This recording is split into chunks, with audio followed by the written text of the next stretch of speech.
Yo, what is up? What's poppin', people? Welcome back to another episode of the O.O.C. We got Bigger Ford and Roberto. JG must be having a little bit of mic problems because he popped in here, but he popped out, so I'm sure he'll be back.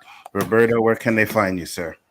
Right here, yo. I know you guys are getting tired of hearing it, but for those new viewers who aren't here yet and want to play back, you can find me here Wednesday nights, 9 o'clock, with my boy, Mr. Nzo, Bigger Ford Entertainment. And you can find us on Saturday afternoon on Square One doing some sports talk where, you know, we could curse and talk sports, man. What's better than that? Actually, to be honest with you, I think we're gonna have to slow down on the cursing, bro. Why? Some people are sensitive to the shit or what? My streams are being limited with ads, right? And every time I like try to get them to check it and verify it, it's always says some shit about the language. We don't curse that much. That's what I'm saying. But even I did the little watch party stream with Danny, and even that was limited. And I was like, what did we even say on that one? And I'm guessing because we did we were doing what would you do for $100 million, and I did the little monkey thing.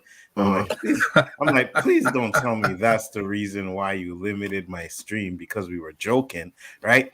And then when you ask them to check it, it's supposed to be a live person that watches it, and even then, I was confirmed to be not for not suitable for ads, and I was just like, what is going on with YouTube, bro? Crazy. JG, what's up? Tell the people where they can find you. What up, what up, what up, yo? You can find me right here. It's a nice on the O.O.C with the great Nzo, aka the King of Canada, aka the Abbott, aka the Osiris of this. What's him shaking his head? Also, yes. Find me with the brother Roberto, aka Mr. Dunn One, aka Keeping It Real since '65, doing his thing. Look at him shaking his head now. No, mimicking Nzo, man. I told you that's already for you guys, but I told nice, JG. Nice. See, you brought the rhythm to the shit. That's right. Oh, shit. Did I swear again? Oh, shit. Oh, shit. It is what it is. Not like I ain't making any fucking money off of this shit anyway. So curse all the fuck you on to. It is what it is. You know what I mean? Now, I thought it was about keeping it real, you know? I'm not like trying to curse to be cool or anything, but sometimes when we express ourselves, when we curse, it just feels that much better. 100%. You know what I mean? Like, fuck them. It is what it is. It is what it is. You know what I'm saying? JG, where can they find you, sir? Or did you say that already? I think you did say that already. We cut him off on our intro. We didn't allow him to say he didn't finish. The ego started. Go ahead, finish your shit, JG. Finish your shit. Y'all feeling yourselves for a minute. I feel you.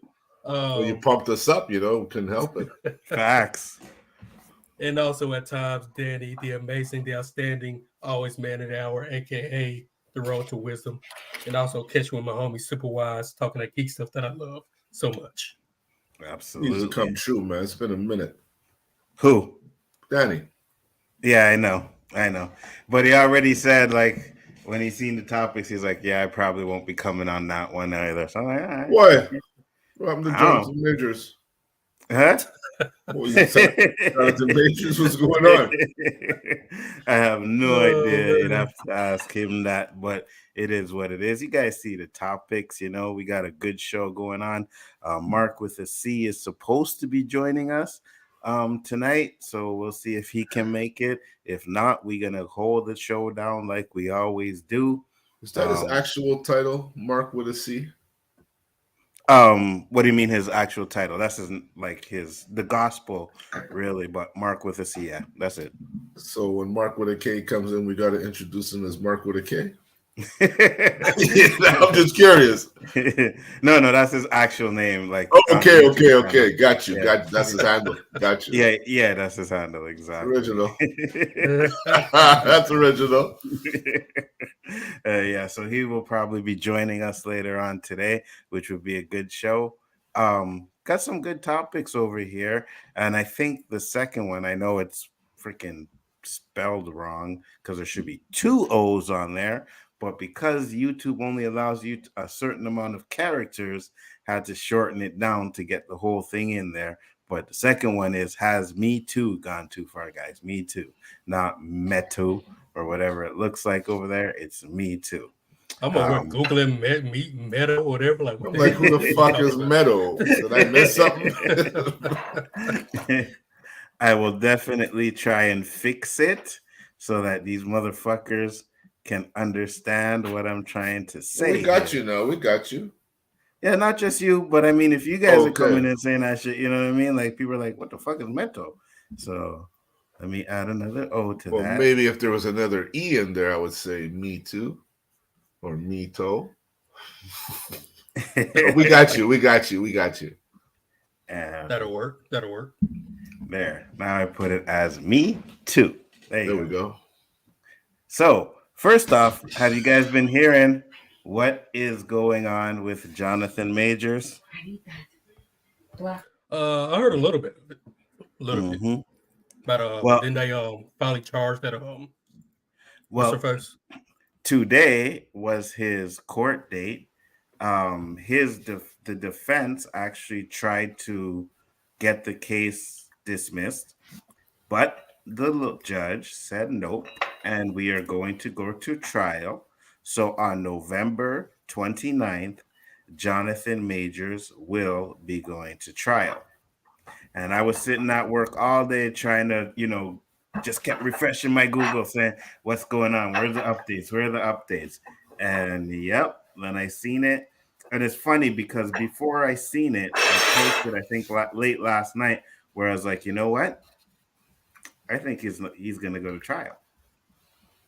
And here he is, Jonathan Majors' assault trial set for November 29th after judge denies motion to dismiss the case. All right, so Jonathan Majors will face a trial on domestic abuse charges after a New York judge denied the motion to dismiss the case. The trial date is set to begin on November 29th. Majors appeared on Wednesday morning in a lower Manhattan courtroom via Zoom because he's out of state.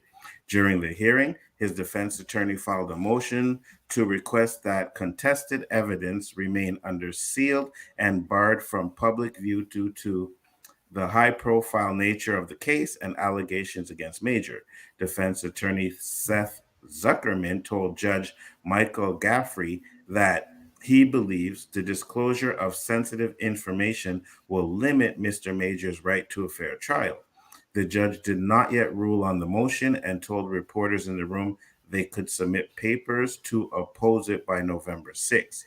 Now, I'm not exactly sure what is in those papers that they don't want disclosed, but I guess we'll figure it out. Following Wednesday's decision, a spokesman for the Manhattan District Attorney's Office issued a statement saying, "We look forward to presenting our case at trial." The Marvel actor was arrested in Manhattan on March 25th and charged with assault and aggravated harassment after an alleged domestic dispute with his girlfriend at the time, Grace Jabari. Majors has pleaded not guilty to the 4 charges leveled against him. If convicted of misdemeanor charges of harassment and assault, he could face up to 1 year in jail. Now, prior to Wednesday's hearing, the Manhattan District Attorney's Office filed a 115-page response to the actor's motion to dismiss the case. The document alleged that Major's legal team has leaked and misrepresented court evidence, as well as attempted to have police create a wanted poster for Jabari's photo. So what happened was, for those of you that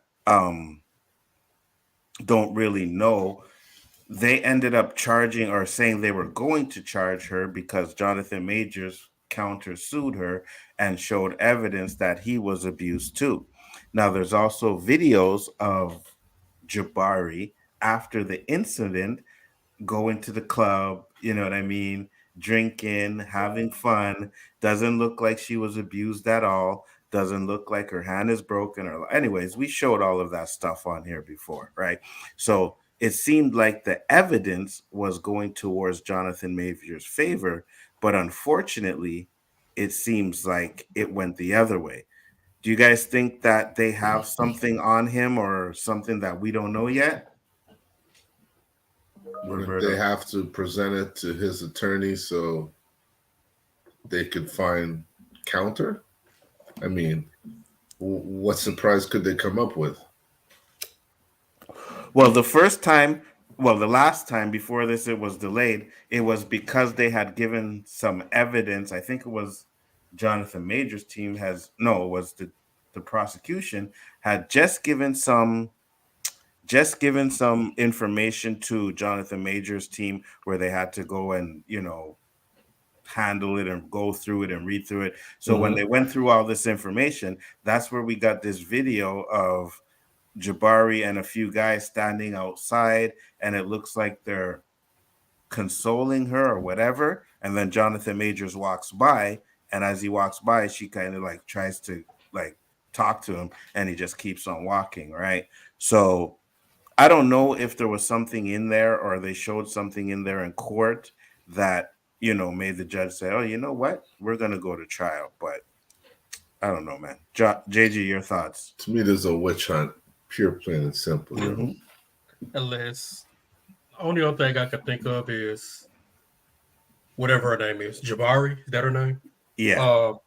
Her people are trying to come to the table and say, hey, we got this little stuff right here. Let's just drop it all together. Because if he wins, she's probably she's going to serve jail time or whatever. Or I don't know what she's going to be dealing with. But it'll be in her best.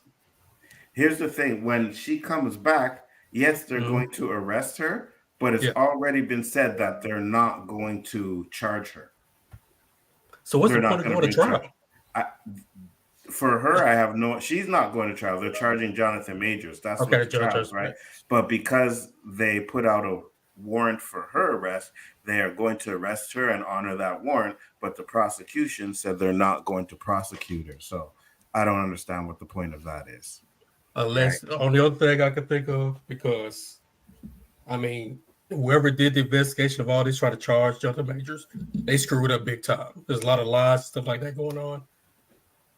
I could almost guarantee they're trying to say, okay, we're going to drop this charges on you, but you have to give us something too, so we don't look bad. You think they're going to drop the charges? I think it's going to be one of those, okay, you're innocent, but they're going to say you're guilty, but you're not really. They're going to be some middle wiggle room stuff they're going to try to do so they can save face for themselves. That's what I think. Man, to be honest with you, I think they're going to try and throw the book at this guy, right? Because we've had certain videos come out, and this is the thing, too. A lot of the people are saying that Jonathan Majors' defense team has been fucking up, right? And I don't know if it's in this article or another article, but supposedly they're saying that the driver who said that, yeah, none of that ever happened, has come out and said, oh, no, I never said that. I don't know where that information has come from. Now, that information that was leaked by Jonathan Major's team. So if that's the case, then he's going to have some serious issues, like some serious issues right now. Oh, yeah, I don't know about that part. They also were saying, so here's what they're saying is happening, right? And I seen it in a video. I haven't found the article that talked about it yet. So supposedly they're in the car.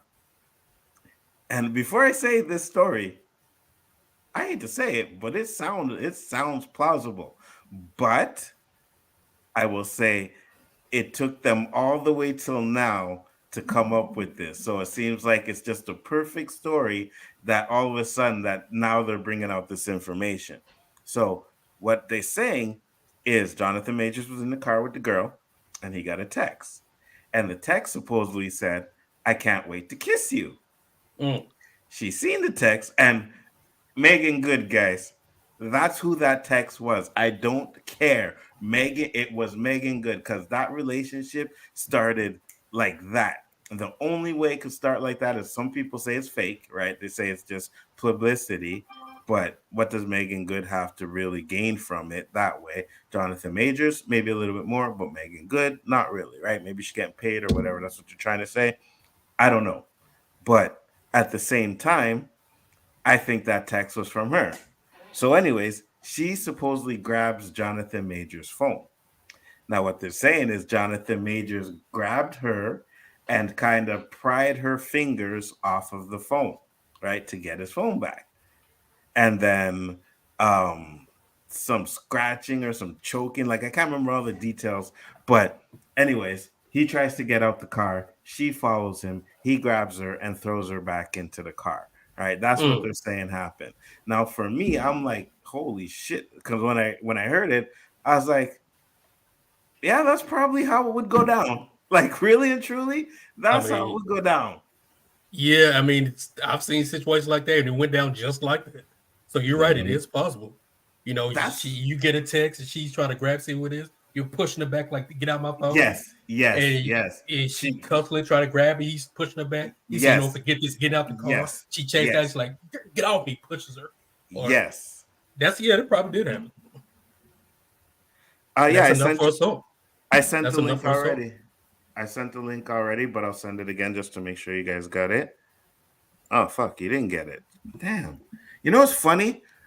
Me and Roberto were sitting here, and Roberto's like, "Oh, I beat JG." Here. And I was like, wondering when that link was gonna be sent. I was like, yeah, it's a first, man. Like, what the hell's going on here? So I said, hold on, let me go and check. Maybe there's something wrong with the link. And I didn't even fucking send it to him. I swore, and low key now asking for the link, saying Nadia is gonna join. I swore that I sent it to low key as well. I thought I sent the link. My bad, guys. Must be this weed. It's fucking good. I need you know what I'm saying? Shit happens. Yeah. So that's what I was saying. Like, now, to me, after all this time, it's been over 6 months this stuff has been going on. Yeah, you're going to come up with a story that is so believable that you'll even have some of the skeptics saying, you know what I mean? But there was something in here, which I think it's in this article. No, it's not in this one. Anyways, there's something in one of the articles where it says that when Jonathan Majors, and there's another one here which I'll bring up, but when Jonathan Majors grabbed her arm and took her fingers off, they said that it hurt her fingers, right? But what we've been seeing,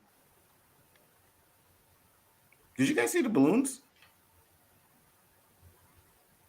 Did you guys just see the balloons go up on my? Anyways, balloons just went up. I need some of that shit you smoking right now. No, man, play it back. There were some balloons that just went up on my thing. Right? Whatever. So, shit, I lost my train of thought. Oh yeah. So they're saying that like when he grabbed her finger to get his phone back, they heard it. But original reports were saying that her finger was broken. Right?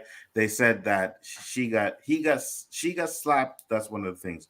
When he was trying to get his phone, he kind of slapped her across the face, which caused the cut around her ear.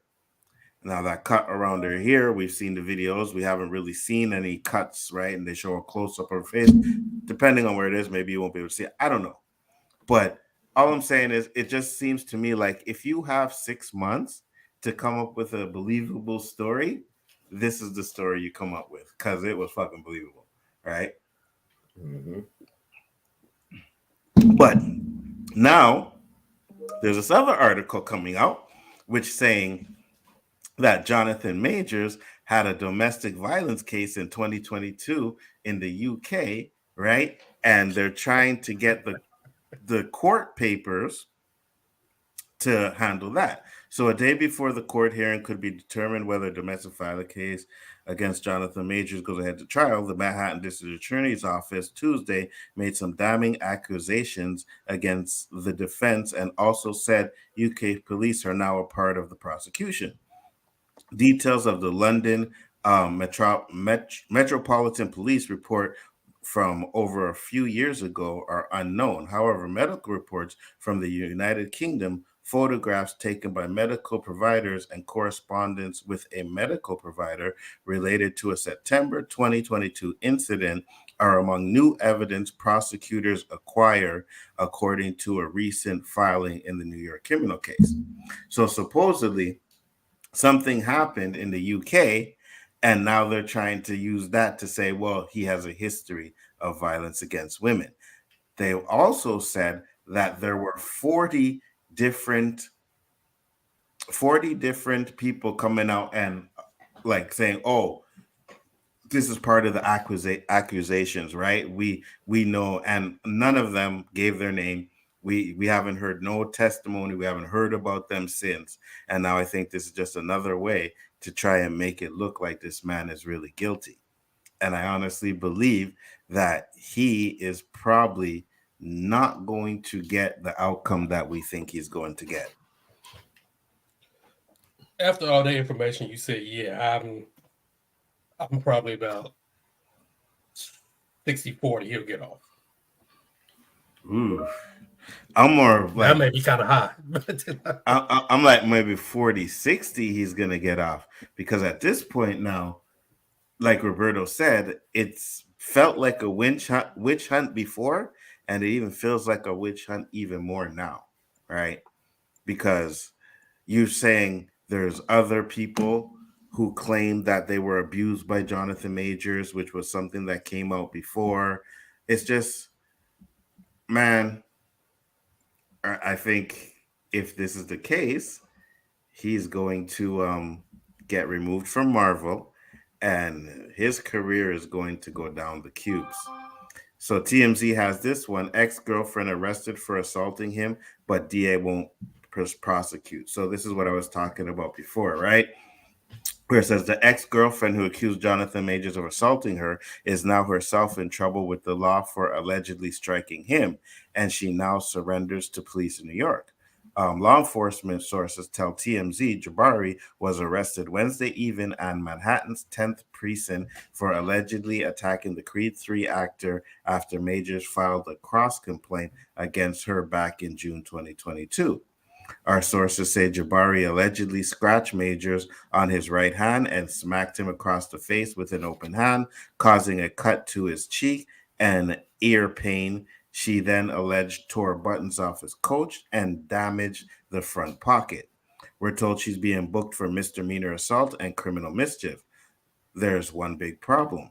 The Manhattan's DA's office filed court papers Tuesday saying it informed the NYPD last month it has no intentions of prosecuting Jabari for the belated allegations made by defendant Majors regarding the incident on March 25th, 2023. Clearly, the DA and police are not seeing eye to eye on this case. NYPD believes it has probable cause to arrest Jabari, and even though the DA didn't, cops are still booking her.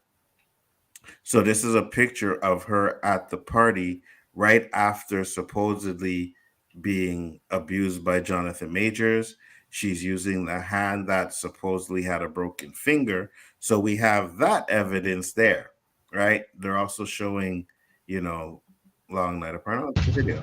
So let's see the video. Right. Now, I know of you guys who have followed the case have seen this video many times, and I think we've even showed the video on the stream before. But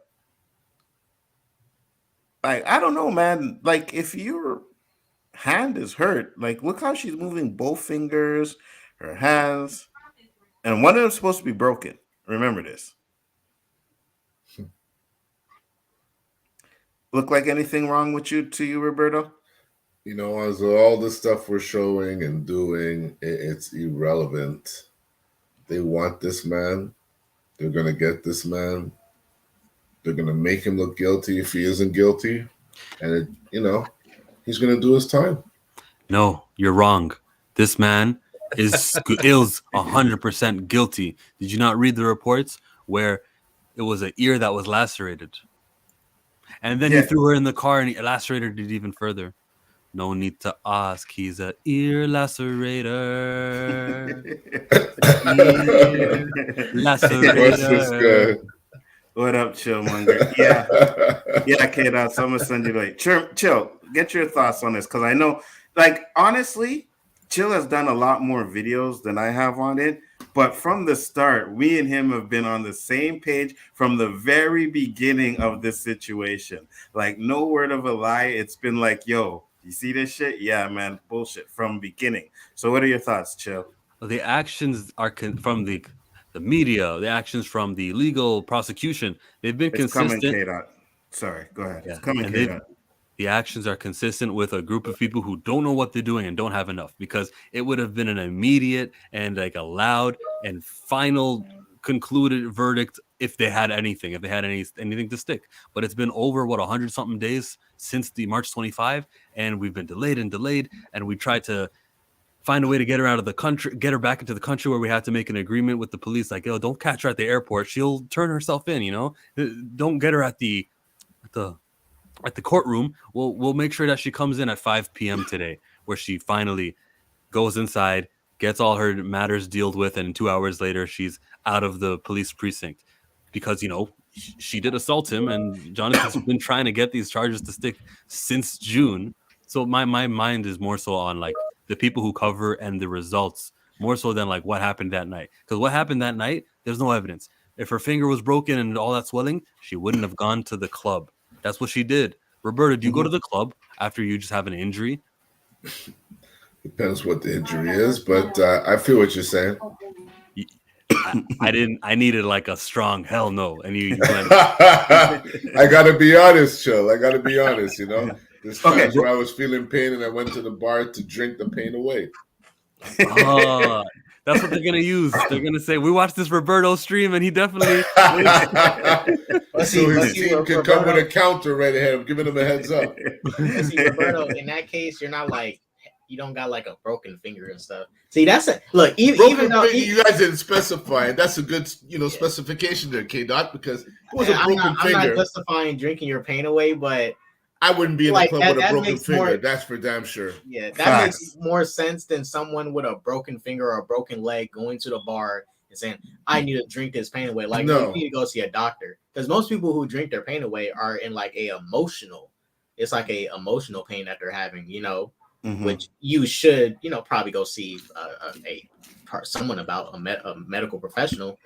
But compared to a broken bone, no, you need to go see somebody immediately. You can't just fix that. 100%. And I had this because I was talking earlier about this, Chill, right? And I think you talked about it, where they actually broke down the details of what happened, right? How he was in the car, he got the text of the girl saying, "I want to kiss you," and how she grabbed the phone and then he twisted up her finger. Now I was like, yeah, that's how it would go. Like, if that's were the case, that's how the situation would go, right? So I'm like, it took them 6 months or however long it was. I think it was about 6 months to come up with this now. And of course, they're going to come up with a scenario that is going to sound so perfect that you're going to have to say, "Oh, yeah, he did this. He did it."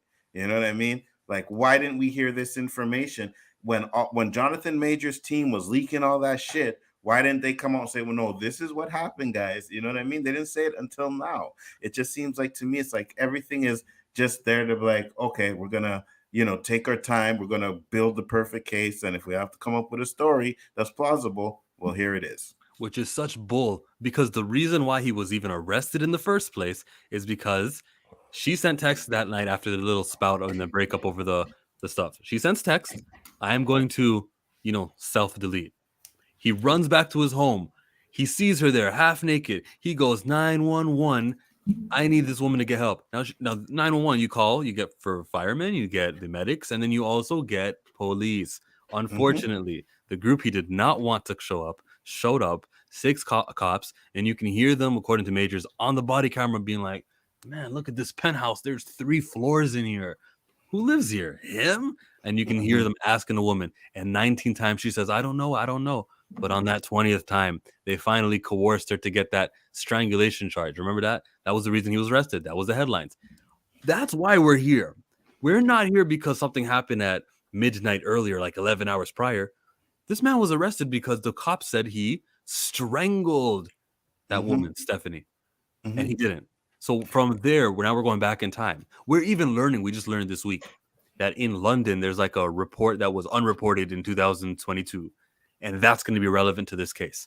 How That is so unfair to have your entire life filed through and looking for any incidents that you've ever, when we're only here because I dialed 911 for your help. What, you think I should have just left you laying there and kept this thing hush hush? No, he did a very nice thing. As after a woman used his credit card and ran it up all night, after this woman stole his Rolex and took it back to England, and Kate, we got background noise from you. Oops, sorry. We got. Oh, you gotta let him know, right? Like, yeah. Go ahead. I lost my train of thought, but I think I was done talking. That's why we're here. Just remember you said the Rolex, stole the Rolex to England. All the wrongdoing that she did, all of that, and finally gets charged also because we saw a video and a picture that Jonathan was scratched up. We saw the picture of his bed because the pillowcase also was red with ketchup. Look, there's a lot of stuff going against her, and we're talking about what did Jonathan do in 2025? 2022. Yeah. You know, like, what did he do when he was 5? No, this is about March 25th. Stop doing that. Like, it's aggressive. It's so obvious to me that they're filing through and trying their best to reach for a guilty verdict. And when everyone talks about like the conspiracy shit that you talk about all the time, about how they create a case on you even before you do anything wrong just so that they can get you, and how somehow Denzel Washington's the only guy so far who's been able to avoid anything, right? They might get him. They got Bill Cosby pretty late, but there's forces at work. There are. Oh, 100%. Like, there's no doubt about it, right? And it's because you can't get too big. We can't let you get too big. We have to show you that we own you, right? Like, if you think you're better than we are, no, you're not. And that's the thing. And now it's just to the point where what happens? What does Marvel do now, right? Does Marvel start to go forward with the recasting? Does Marvel do that? They're going to make a Kang Jr. That's what they're going to do. Hey, Nadia, how you doing? What up? What up, Nadia? What up? Nadia, I have to let you know, like a couple weeks ago when you were like, just because you sucked a dick doesn't make you gay, I spit my water out. Like, what did you say? You can do it once. That was just an experiment. To be honest with you, I think she was the only one on the panel that had that point of view, because we were like, no, that don't work. I mean, he's not exactly wrong, just saying. Oh my God. San Francisco. What, really, kid? I mean, it depends on the scenario. If it was to save your loved one's life, I'm saying he got the pink shirt on too, man. I'm just saying. Facts. Or we say pink's a new red. That's what he said. Pink's a new red right now. Nadia, you know what's going on with the Jonathan Major stuff? Any thoughts on it? I don't know what's going on. Okay. Well, he's now going to court because of the situation with him and his girlfriend. So the trial date, and there's a lot of evidence out there to show that he's pretty innocent, but you know how they do us, right? Don't matter if still going through with it, or is it somebody else pressing? She's still pressing charges, or is somebody else it's just like a different entity pressing charges? Well, no, it was never her. It was always the district attorney pressing charges. Yeah, and now she's pretty much going along with everything, right? Obviously, because they need her. Without her, there's no case, right? So now she's pretty much going along with it. Probably because someone paid her, say, hey, listen, so-and-so, right? Because she tried to run back to the UK, right? Why are you leaving? Why are you going to the UK now? Why are you running back home, right? Because, she probably didn't want to deal with all of this stuff. And that 6 figures came in and she said, okay, well, you know what? Let's do it, right? So it was making good. That's what got her. She just was like, no, I'm losing my man to Megan Good. As soon as she found that out, that's when we started hearing, no. She's playing ball now with the district attorney. That's why I said if that text is true, that text came from Megan Good 100%. There is no doubt in my mind, because like weeks later, he's dating her. You know what I mean? And yeah, they were talking for a minute. So I mean, that's what I was telling Chill. That's why all this at the end of the day is just this girl thinking she was with Jonathan when she wasn't really with Jonathan. Because just because, especially nowadays, just because a guy gives you gives you money and stuff to go buy with this, and whatever, Drake also does the same thing too. He be buying stuff for all these women. Do he claim all of them? No. Most of these celebrities, especially the men, don't claim all these random women. They just hook up with you. They'll pay you some money to make sure you're all happy and shit. You go buy your stuff. But she thought she was claimed. He claimed Megan Good, so she needs to humble herself. Like, it's Grace versus Megan. She's in this league. Megan is like, oh yeah, 100%. She need to chill. That's all I'm saying. And then she's already. And it's just the fact that she's already recanting her statement. She can't even be consistent about her story. Even if she was right, and I said this on Chill Stream, even if she was right, let's say if she was right. The fact that people, if you want someone to support you and people generally want to help you out, and you are changing up your story, you are backtracking on your story, like, why should we really ride for you if you can't even have a consistent story? Because the fact that she recanted, even if she's right, already tells me about her character. Because it's like, I can't really ride with you, even if you're right, because you're not standing on business. You want to see justice, but you really don't want justice.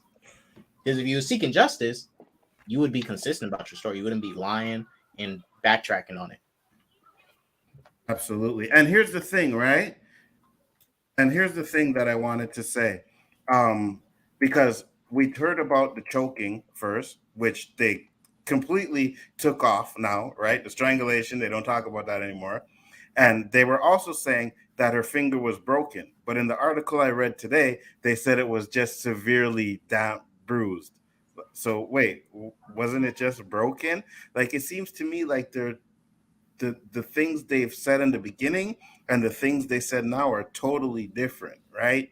And how can you believe that? How can you trust it? Like, and there's a doctor who said that this injury is common with self-inflicted trauma. Oh, yeah, I know. But did you hear the report that the driver said he never said he was supporting it and stuff like that? Did you hear that too? Yeah, I did hear that. How do we feel about that? Because we don't really need the driver, because all the driver was ever going to say was Jonathan did nothing wrong. Yeah, but if they're saying that the driver was going to support Jonathan Majors, that's it, right? Because that's what his team was saying. And now all of a sudden it's like, oh no, he never said that. It's kind of like, well, why would you even put stuff like that out there if that's not the case? Remember that the burden of proof is on the prosecution to prove that he's guilty in a fair world. Of course, he's black, so he's guilty until proven innocent. I understand that, and we all understand that. But like legally wise, if everything's fair, then just not having a driver doesn't help or hurt. Unless these prosecutors have like this damning evidence, as I said, and they must have some video evidence from inside the vehicle to where like, yo, we don't need the driver. We got all the video evidence of it inside the vehicle.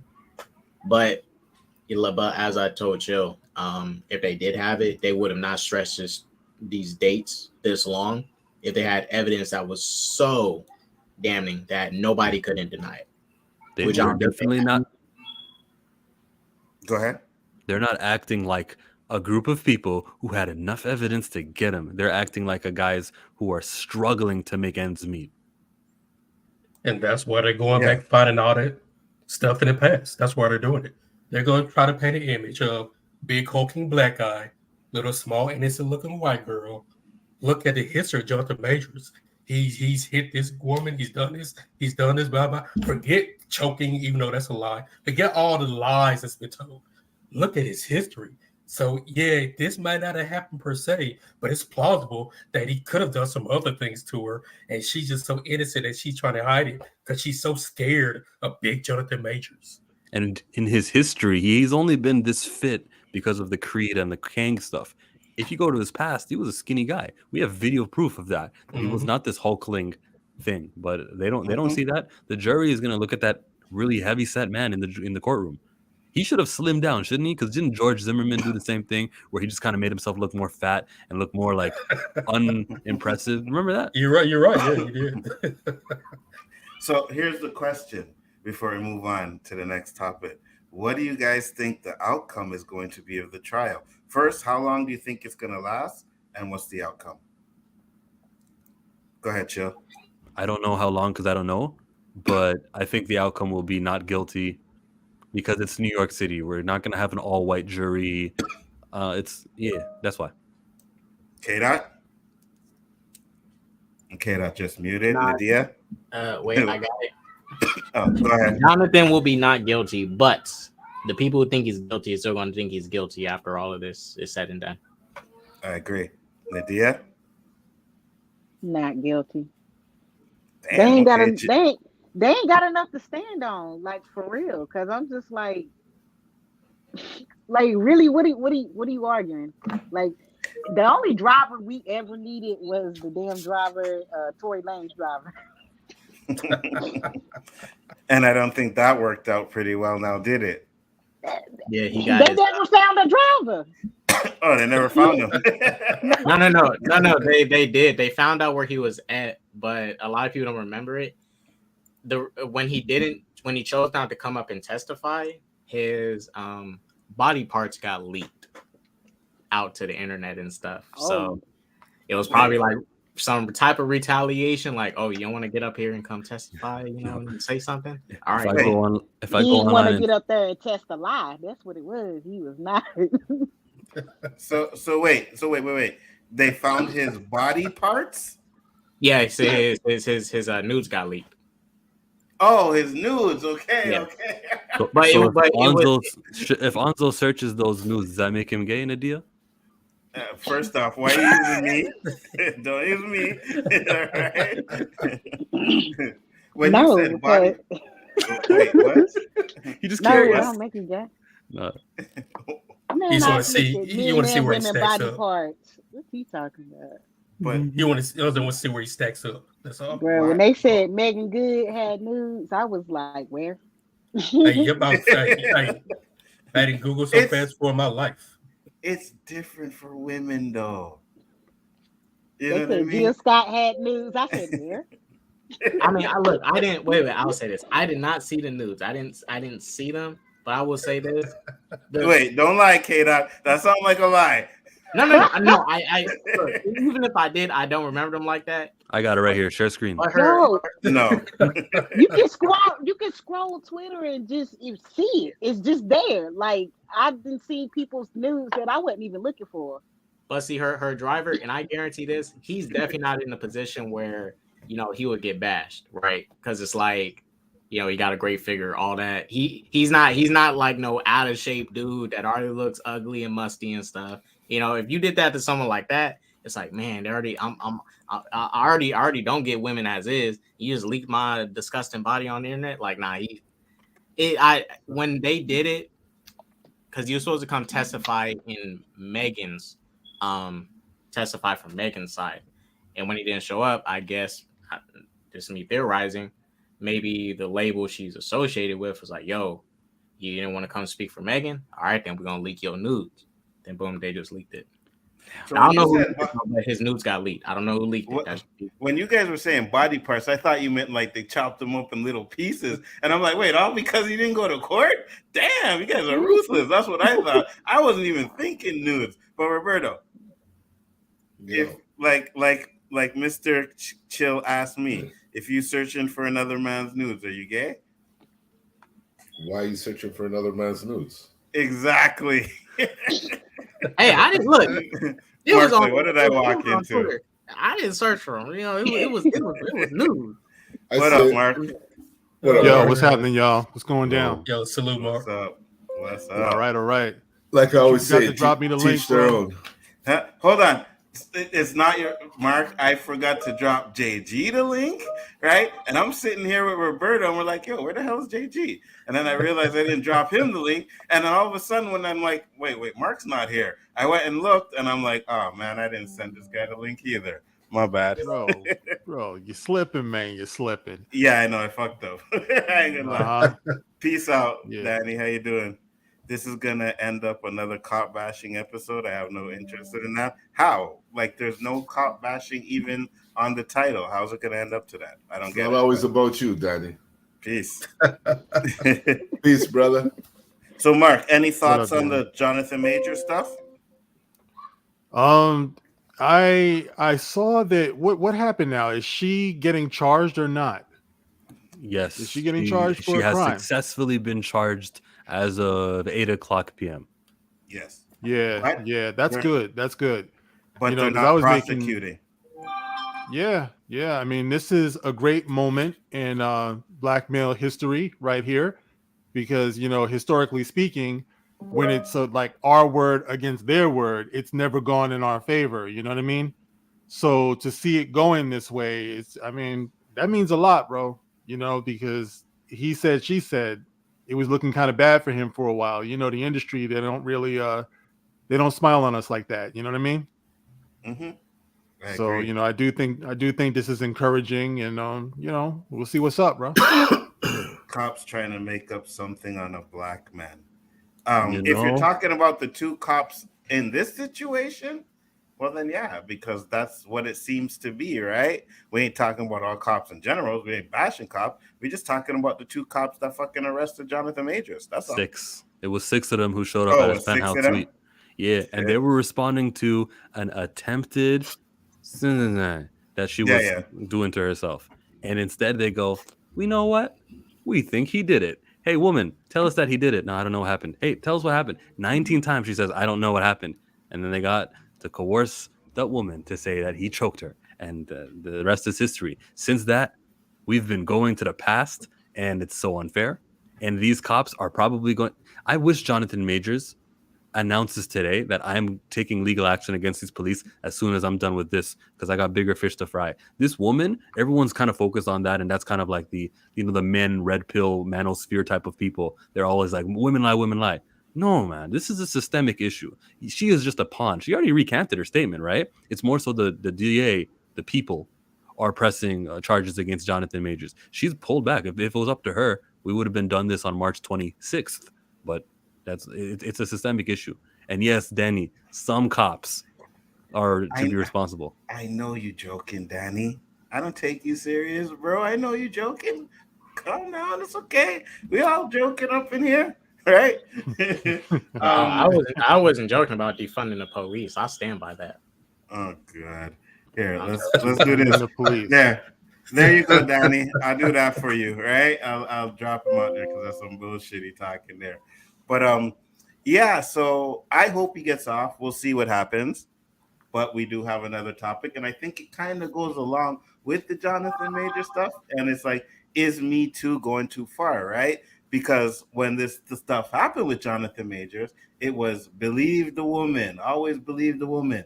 When it happened with Johnny Depp, it was believe the woman, right? So do you guys think that they're taking it too far?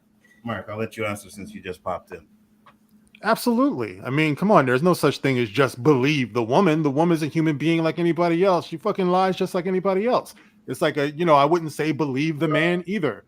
It's like, either you have witnesses to back you up or you have circumstances to back you up, but there's no such thing as just blanket believing everybody or believing this person or believing that person. So, yeah, it's gone too far because Me Too can be weaponized. I mean, come on. It's like we've all been around the block a little bit. We know that people can utilize things like that. That's the reason why it's so dangerous for black men, for black people in general, because we're at a time now where our image has taken such a beating. People are so quick to believe the worst of us. So it's very easy for somebody to say they did this or they did that. And the court of public opinion always seems to be against us. So that whole concept of Me Too is one that we should not be investing in at all as black people, number one.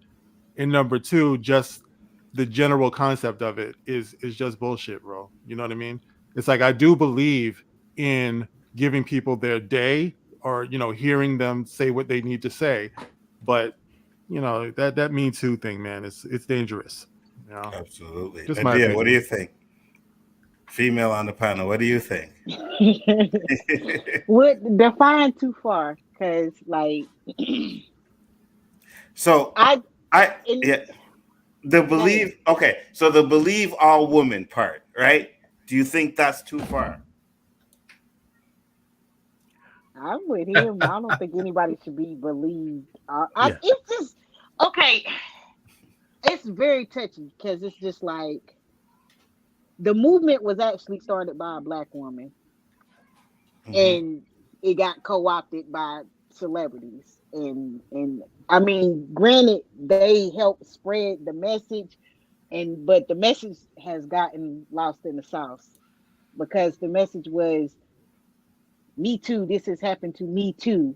And it's like I got plenty of Me Too stories of sexual harassment dating back to when I was a child.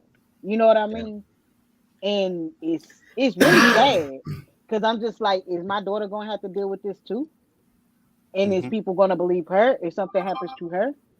And it's just I just it's very touchy. Because it's just Chill. like, Oh, go ahead. I mean,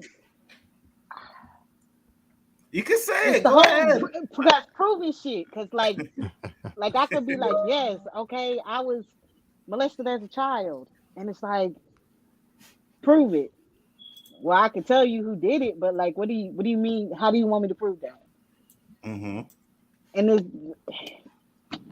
it's, you know what I mean? So I completely understand what you're saying. There's certain things, because I even seen a video where this little girl was talking to her mom about that same situation. Mom didn't believe her whatsoever. So certain situations, yes, I can understand. I always said that it's good if something happens to them, they come out, right? But I have an issue when you coming out 20 years after the fact. That's where I have a big issue with it. Like, you coming out 20 years after, and it's like, oh, hey, Bill Cosby did this to me. Like, why didn't you talk when it was happening? You know what I mean? So first, Chill, what are your thoughts? I think that the soldiers of feminism are more likely to be the same soldiers who are going to ride for some racial issue. But when they cross, because are we still on Jonathan Majors right now? Oh, mix it in between. Go ahead. As you can see, when there's these two issues, there's this racial dehumanization that's happening that we need to stop. But there's also a woman who says that something went wrong, and we're like, okay, for the sake of womankind, we cannot have a false accuser, because that delegitimizes a lot of the legitimate complaints of Me Too, which, as Nadia says, very common. I'm sure not even 100%, 101% of women have been in a situation where things went sour and they Me Too. But the thing is, they're blind to support the woman, as opposed to supporting and looking at history and seeing the black cause, which has a history. You get it? So that's the problem when there's these two causes that interfere with each other. It reminds you that, well, you can still be white and a woman. So the woman's side wins, and they're in favor of that. Now that you brought that up before I let K-Dot go, we never even touched on the fact that the Jonathan Majors case has to do with a black man and a white woman, right? That's a big issue too, why it's like, oh, we got to believe the woman, and Jonathan Majors is guilty before he even gets his day in court, right? But K-Dot, go ahead. Well, I always it's a very extreme example I use when I talk to you about the believe all women stuff. And I think this can matter at any point in time. For me, when it comes to men and women, and you're bringing out some real serious allegations, and if they're serious, you saying stuff like, "Oh, this person touched his child, blah blah blah. This person murdered somebody." You better have evidence. Like, you better have probably video evidence, audio, something, pictures, whatever. Don't just come in here saying some random stuff, because by that logic, even though we know she's been proven wrong, I have to believe the woman who lied on Emmett Till. by that logic, I have to believe her. You know, if you're telling people believe all women, we have to believe the people that will lie purposely, do some snake stuff. I have to believe the woman What that up, lied. Andrea? You know, it was proven that she lied. That, like, even saying believe all men, like that's just a dangerous slippery slope, because if that's the case, I can just go out and say, yeah, I didn't do this, I didn't do that, get away with all my crime stuff. Like, no, we need to. Everybody should be subjected to, you know, bringing evidence forward, right? Even depending on whatever crime it is, whatever, just bring evidence forward. Like, the people shouldn't be getting passes and getting the trust me, bro treatment, right? Because when you're throwing out serious allegations, we are playing with people's lives. Like I said with Jonathan Majors, people are already picking sides and making decisions on this man's life. And if it is found, if you know, people use this bias they have against this individual, this man can go to jail, his career gonna be ruined, and come to find out he's innocent the whole time. And it's like, was it really worth it? Because you have this weird bias and hatred for a certain group of people, that you damage a person's career, their life, just to satisfy yourself for some reason. And mind you, you're not even a person in the situation. That people like to project themselves on the other people's situation and make it seem like, yo, this is my, like, no, this ain't your fight. This is that person's fight. When we are looking from the outside in with this stuff, stay neutral. Stay neutral. Wait for the evidence. You don't need to pick a side so soon, because everybody who already made their decision about Jonathan Majors, I'll be honest with you, if whoever thinks Jonathan Majors is guilty at this moment, they look stupid. That's all I'm going to say. Because if he ends up being innocent, I got no sympathy for any of the people who thought he was guilty, because y'all wanted to go out there and say he's guilty, he did this, he did that, without waiting for evidence. Just wait for evidence. Sit back. Don't rush to make a decision, even if it's an emotional one, because making an emotional decision under any type of circumstance isn't good. Because look at what happened with Jonathan Majors. Look what happened with T'Challa. So here's a question I'll ask before I get to Roberto, right? Here's a question I'll ask before I get to Roberto, right? What if he's found guilty? Do all of us who think he's innocent, or do we look stupid now? Or it's the system again and so, right? Yeah. I'll be honest. Look him getting guilty. I'll be honest. For based on what we know, where she's totally uninjured, goes to the club, totally fine, text messages and everything, and the police who coerced this arrest. What can they possibly use to here's actually why he did do it? There can't be anything, because I already seen the evidence that disproves he put hands on her, right? So if they do find a guilty verdict, I'm going to say corruption. I got you. I'll be honest. Unless, because this is how I am with it. Even if there's evidence during a case that totally proves that we seen, that proves someone did it, like, let's say, for example, I'm walking down the street, I pull out a gun, boom, shoot somebody, right? And then my verdict, I somehow end up being innocent. Well, we all clearly saying that I did it. Even if even if the justice system somehow worked in my favor, I paid some people off, I still did it. I'm still going to think you're guilty. I don't care if the justice system said you was innocent. Exactly. We clearly saw that you are guilty. We know that you did it. Yeah, they're not my moral compass. They're the official one, but they're not for me. Like, I'm going to believe some people got off who don't deserve to be off. I got you. Roberto? Well, I don't know. Is this guy, I didn't really follow this whole thing as deep as the rest of you guys, but is this guy up for attempted murder or something?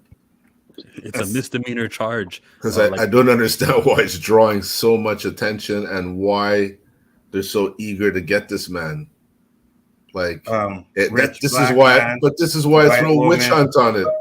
That's why I throw witch hunt on it, because where he proves innocence, it's like they just totally disacknowledge it and just say, whatever, man, we're still coming after you. So, like, at that point, what do you say? I'm going away? You're telling your boys, see him, man, looks like I'm gone. They want me, man. Yeah, but I was more or less the Me Too going too far as well. Well, see, this is a tough one, because women know women better than men, right? And I know women call other women bitches. So there's got to be some of them out there doing some stuff that we know isn't righteous, but yet they're getting away with it because that's the stigma. They are always right. So if there's opportunity there, there's going to be some people who are going to take advantage of it. Do we know who? That's the big question. You know what's messed up? I just got to say, too, is that I've known women in my family who have lied to get their men that they're mad at in trouble. You know, this has been an experience that I've actually lived through. Women that I love in my life. You know, I mean, we were younger then, but it did happen. You know what I mean? Where, you know, they were pissed off, and I know what I'm going to do. You know, I'm going to make this call. I'm going to set this up, or whatever the case may be. And that whole believe women thing or Me Too thing, like I said, it can be very dangerous, not only to the men who are being lied upon, but the women who actually have something that happened to them that need to be believed. You know, so it takes the credibility away from them. So, you know, it's very, very dangerous. And I think that one thing, just real quick, because I know we haven't gone all around the panel yet, but I do think that it's very important for men, you know, to kind of like step up as protectors, you know, like in their families, you know, and things like that. Because I know there was an issue with my sister, my little sister. We're very, very close. I love her very much. And she was worried about something that happened to her and nobody would believe her. I remember I cried with her in the stairwell and told her, no matter what, I will believe you and I will stand with you. That's my sister. I held her when she was a baby. You know what I mean? So it's different, you know, to go to bat for someone in the street that you don't know. But each man comes from a family. Each man has a mother, a sister, an aunt, or something like that. You know what I mean? That you can be a witness to their character, you know, so it shouldn't have to be a matter of the sister is out in the wild alone by herself, wondering if she's going to be believed. There should be somebody strong who has her back, you know, who'll say, I got you. You know what I mean? But for some reason in the Black community, the patriarchy is a bad word because, you know, we just think that it's a chauvinistic thing. But men are actually born to be the protectors and maintainers of the family and of women. I'm going to step off my soapbox now and let's continue to go around the panel. But I just wanted to say that. You good? You know? Yeah, you good? You good? JG? This is a very difficult subject because, like Mark said and Nadia, I too have family members who have gone through abuse, right? Who screamed, said, "Hey, I've been abused," and they were told, "Hey, can you prove it?" A lot of these times, these people can't prove these abuses taking place. It's very difficult to do that, oftentimes. And so, to the question, does the Me Too movement take it too far? I think that there are individuals that take advantage of the Me Too movement for their own sick ideologies, right? I.e. the brick lady. We still don't know if there's stuff really happened, but you know, never mind, I'm not even going down the rabbit hole. But you know, this situation with Jonathan Majors. If you look at the county where I live, the first 30 years of the death penalty, majority of the black people that were involved with rape. Was suggested that black men was walking around raping white women for no reason, even if you need a reason. So, yes, it has gone too far, but we should also acknowledge that there are plenty of women and men, for that matter as well, who deal with sexual abuse, mental abuse, who are screaming for help. Like because these certain individuals are taking advantage of this situation, people may turn a blind eye to the victims that's actually going through it. And you know what's funny that you say that too, right? Because if a man comes out and saying he's abused, right? You're like, really? You know what I mean? Like nobody takes a man seriously when he comes out and says he's been abused. But trust me, there are women that have abused men on a regular basis. You know what I mean? And they don't get any type of support, right? You don't hear believe all men or anything like that. But it's like people take advantage of the situation, just like, you know, saying, okay, so we gonna tell Bill Cosby that he did this 20 years ago. We're gonna say it. Bill Cosby raped me 20 years ago. That I think is one of the biggest issues that I have. There should be a time limit on that. I don't think you could charge someone 20 years down the line for doing something that you didn't. And half of these women, so they're in the industry, right? They're in the industry. So they're doing maybe keeping quiet to stay ahead, right? Maybe they're saying it happened to get ahead. We don't know that, especially when it's 20 years from when it supposedly happened, right? I want, if something happens to a woman, come out right away, you say it, you know what I mean? Let that person take justice for it. But when you come out 20 years later, I have an issue with that. I really do. Well, the problem I have with that is if they come out and say it, they still have to prove it. That burden of proof still has to be there. Unless you're my What if daughter there's or no wife proof, though? or somebody like that, then I don't care what proof. I'm gonna go after the person. What if there's no proof? What if Exactly. So it's like, what, damn if you do, damn if you don't. You know what I think too? Oh, you want to get that? Sorry. Yeah, Beaming Hunch sent a $9.99 super chat. Thank you very much. Who believe in LDR here? How do you succeed? Off topic. Sorry. I don't understand what you mean. I have no idea what LDR is. Anybody? You can type a second comment. Just nobody believes in it. Yeah, let us know what you mean by LDR. But go ahead. Yeah. You were going, Mark? Go ahead. Yeah, I was going to say too, it's worth considering too that these celebrities and politicians are leading a totally different reality than we are. So it's always a mistake to relate too much to them. All right. Jonathan Majors is he's obviously a black man on the outside and stuff, but I don't think he functions as such when you get into the Hollywood bubble. I mean, there is a way that this is being interpreted to us, you know, for sure. There's no denying the racial aspect of it and everything.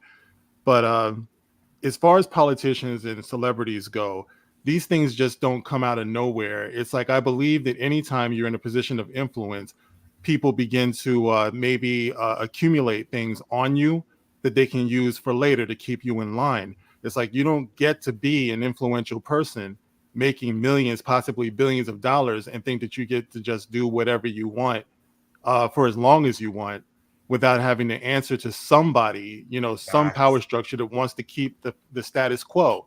You know what I mean? So it's not a matter of it just came out 20 years later. It's a matter of you gone far enough and someone wants you to pull it back now. Someone is checking you at this point. Because as far as I'm concerned, all of them have dirt on them. They live lives of excess. You know what I mean? Everything is at their fingertips. So, of course, people are indulging in a lifestyle that a lot of us would find appalling. It's like, you know, you go on to Twitter now and you see these pictures of NBA stars wearing dresses and, you know, engaging in all types of questionable activity. I mean, these things are coming out now, but that's part of that landscape. You know what I mean? So they're not exactly as we are. You know, it would be different for you and I. You know, you slapped a coworker on the ass maybe 15 years later and she comes back and says, that's what you did to me. But that's not what they're going through. You know what I mean? At least that's my opinion of it anyway.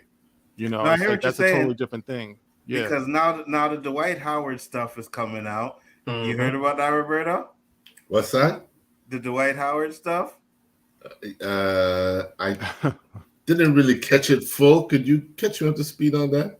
We'll talk about it in a second. Let me get to this real quick.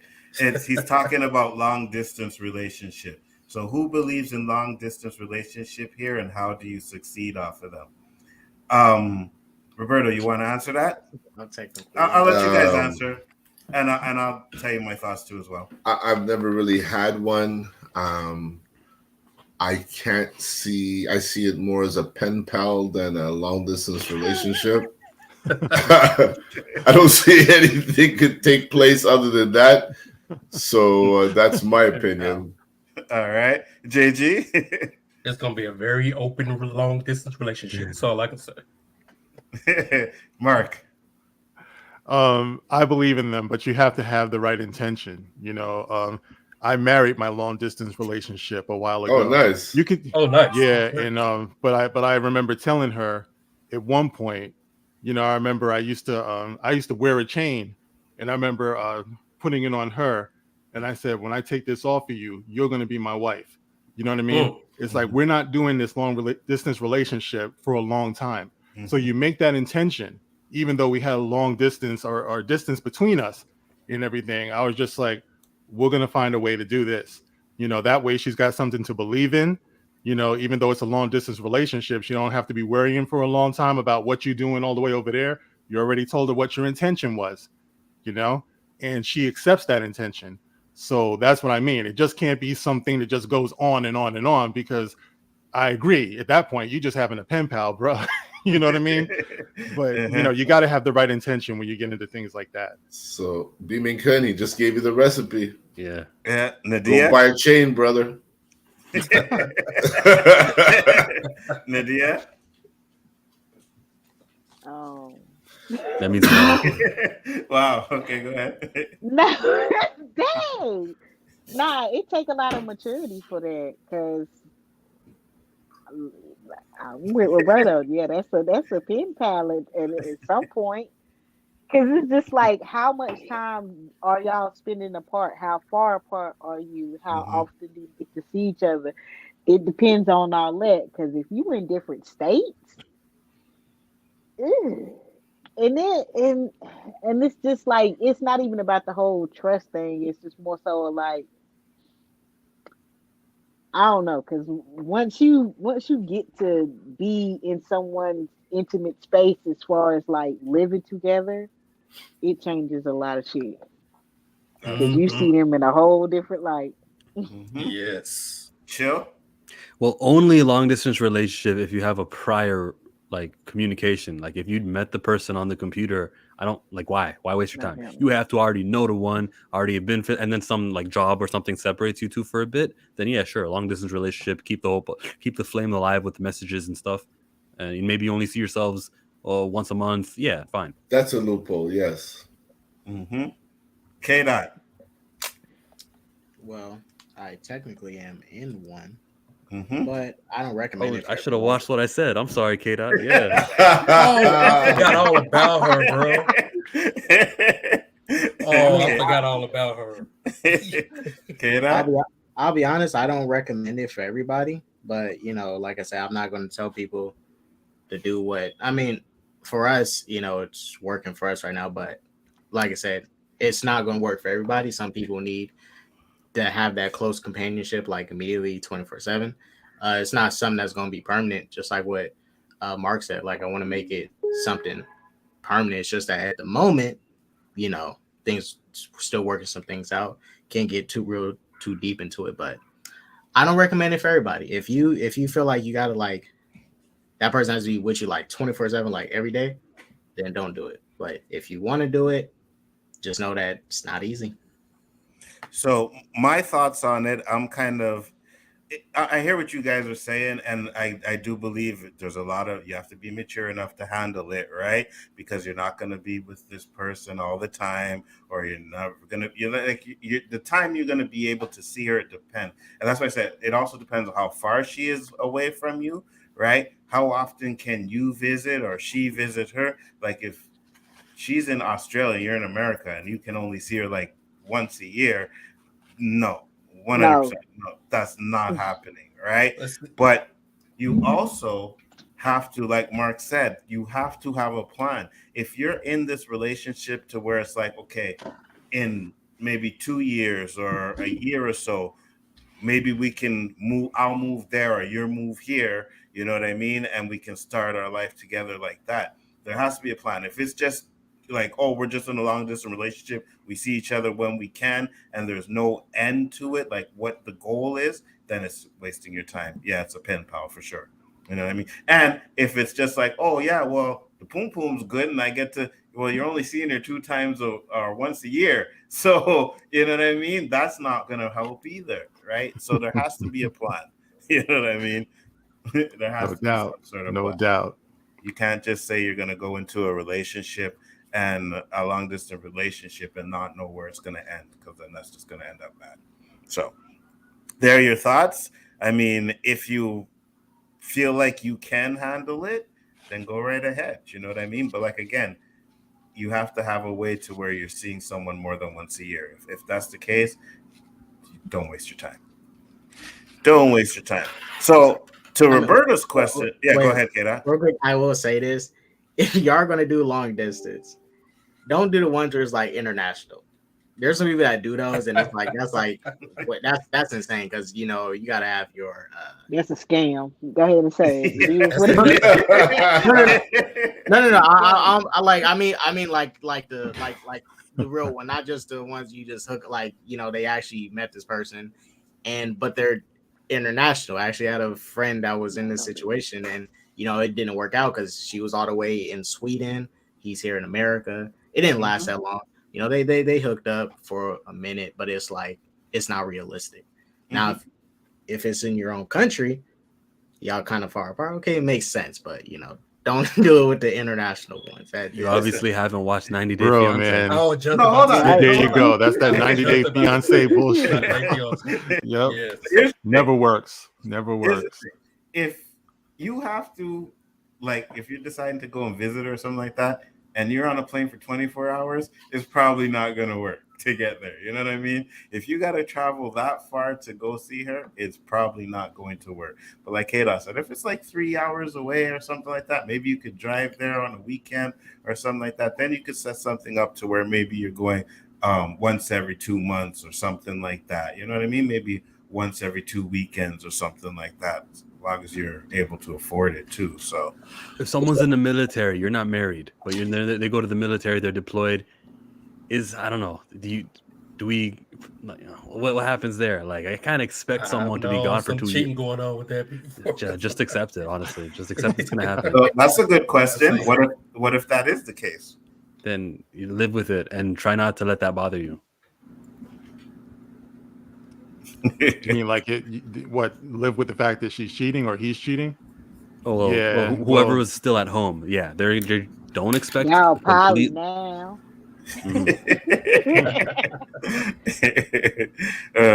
Well, I don't know. I've never been in a military relationship like that, so I don't know. But I know I heard the stories about the military wives down right? Like they go off. So I don't know. I don't know how true it is, but that's. You mean the ones in the army or the ones who are home? You mean the women who are? Sometimes both, to be honest with you, right?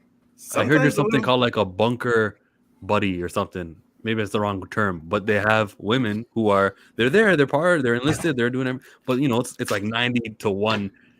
The ratio is crazy big, and so it's just understood that the woman gets passed around and no one says anything. It's just a normal thing.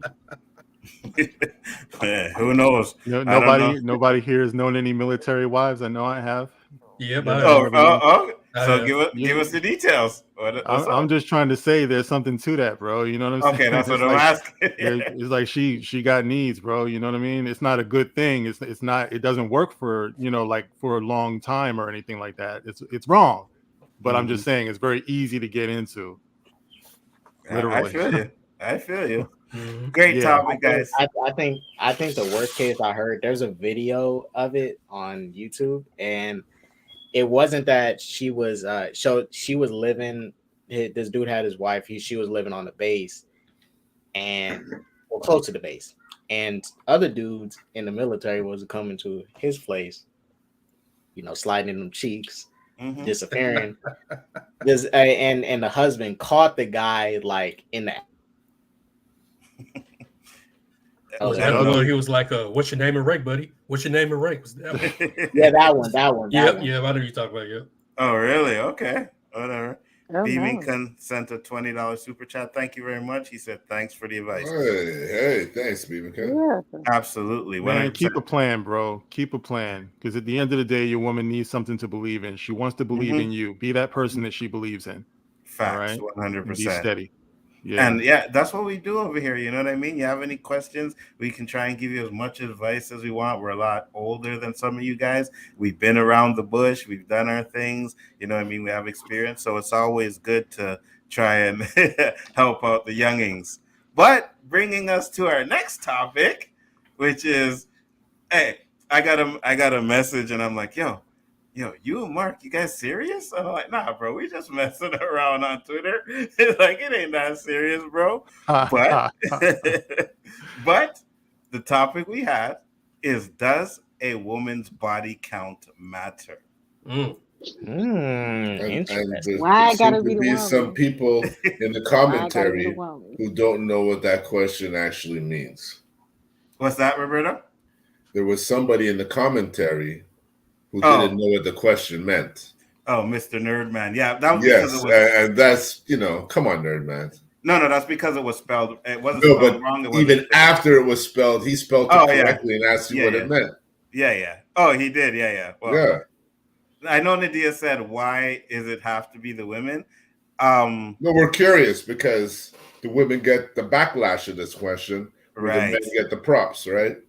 Absolutely. Now I know Mark's thoughts on this, so we'll get to him in a minute. I want to hear what Chill thinks. Okay. Why? What about my branding is about women's body count that makes you go straight to me? I don't get it. I don't know. I want to hear what you have to say on the matter. Go ahead. I guess what matters is disease, and what matters is like, I don't know. Well, I'm just saying. That's what matters. I'm saying the body count doesn't matter. You could be with 100 people, but if all 100 are clean and safe, and it was all like, then fine. But if it's 100 people within like 1 week, then obviously we got questions of how loyal you'll be to me and stuff, and how like promiscuous you are. That'll come into question. But for the most part, no, I'll say. And then you can make your judgment. Plus, you'll be lied to. No one's gonna tell you when it's really 10. You'll probably be told just 3. I just had 3 boyfriends, and then there was this other time. I don't even count that, but there was like a one-night stand. So it was 4. You get one of those answers. Yes. If she said she had 3 boyfriends, I wanted to hear right after, and I only sleep with my boyfriends. You know what I mean, Chill? Because that doesn't justify the true cause. Nadia, what do you think? Does a body count for a woman count? Let's hear a woman's thoughts. It depends on what the guy thinks. I mean, to me, no. But also, I feel like it's the extremes. And it's like, depending on the person, is what you define as an extreme. Because some dudes don't like girls that have a 0 body count. Let's be honest. Because then it's like, I got to teach her everything. She don't know what to do. So, but then it's like, if you be like... At what age? Good question. The age matters too. 26 with no bodies. Okay. Like what? Nobody's at 26 is wild. No. I'm saying nobody's at 26 is like that's rare in these days. Yeah. I say it's rare, but there's nothing wrong with it. There's nothing wrong with it. Nothing wrong with it, but it's like 0. Shit, Yeah. get some experience under your belt. That's all I'm saying. Damn, but why? You never heard of Christianity, Islam? Like there's places or people who follow by the book and they don't try to get involved until they're married. Yeah, all right, for religion purpose, absolutely. It honestly, for me, it depends, right? Because you know what? There's a video about this, and I was shocked. There's this black woman who was 50 years old. She's still a virgin. She still look good and stuff, right? And she hasn't found anybody yet. She's still a virgin. I suppose that's what she said. She's still a virgin. 50.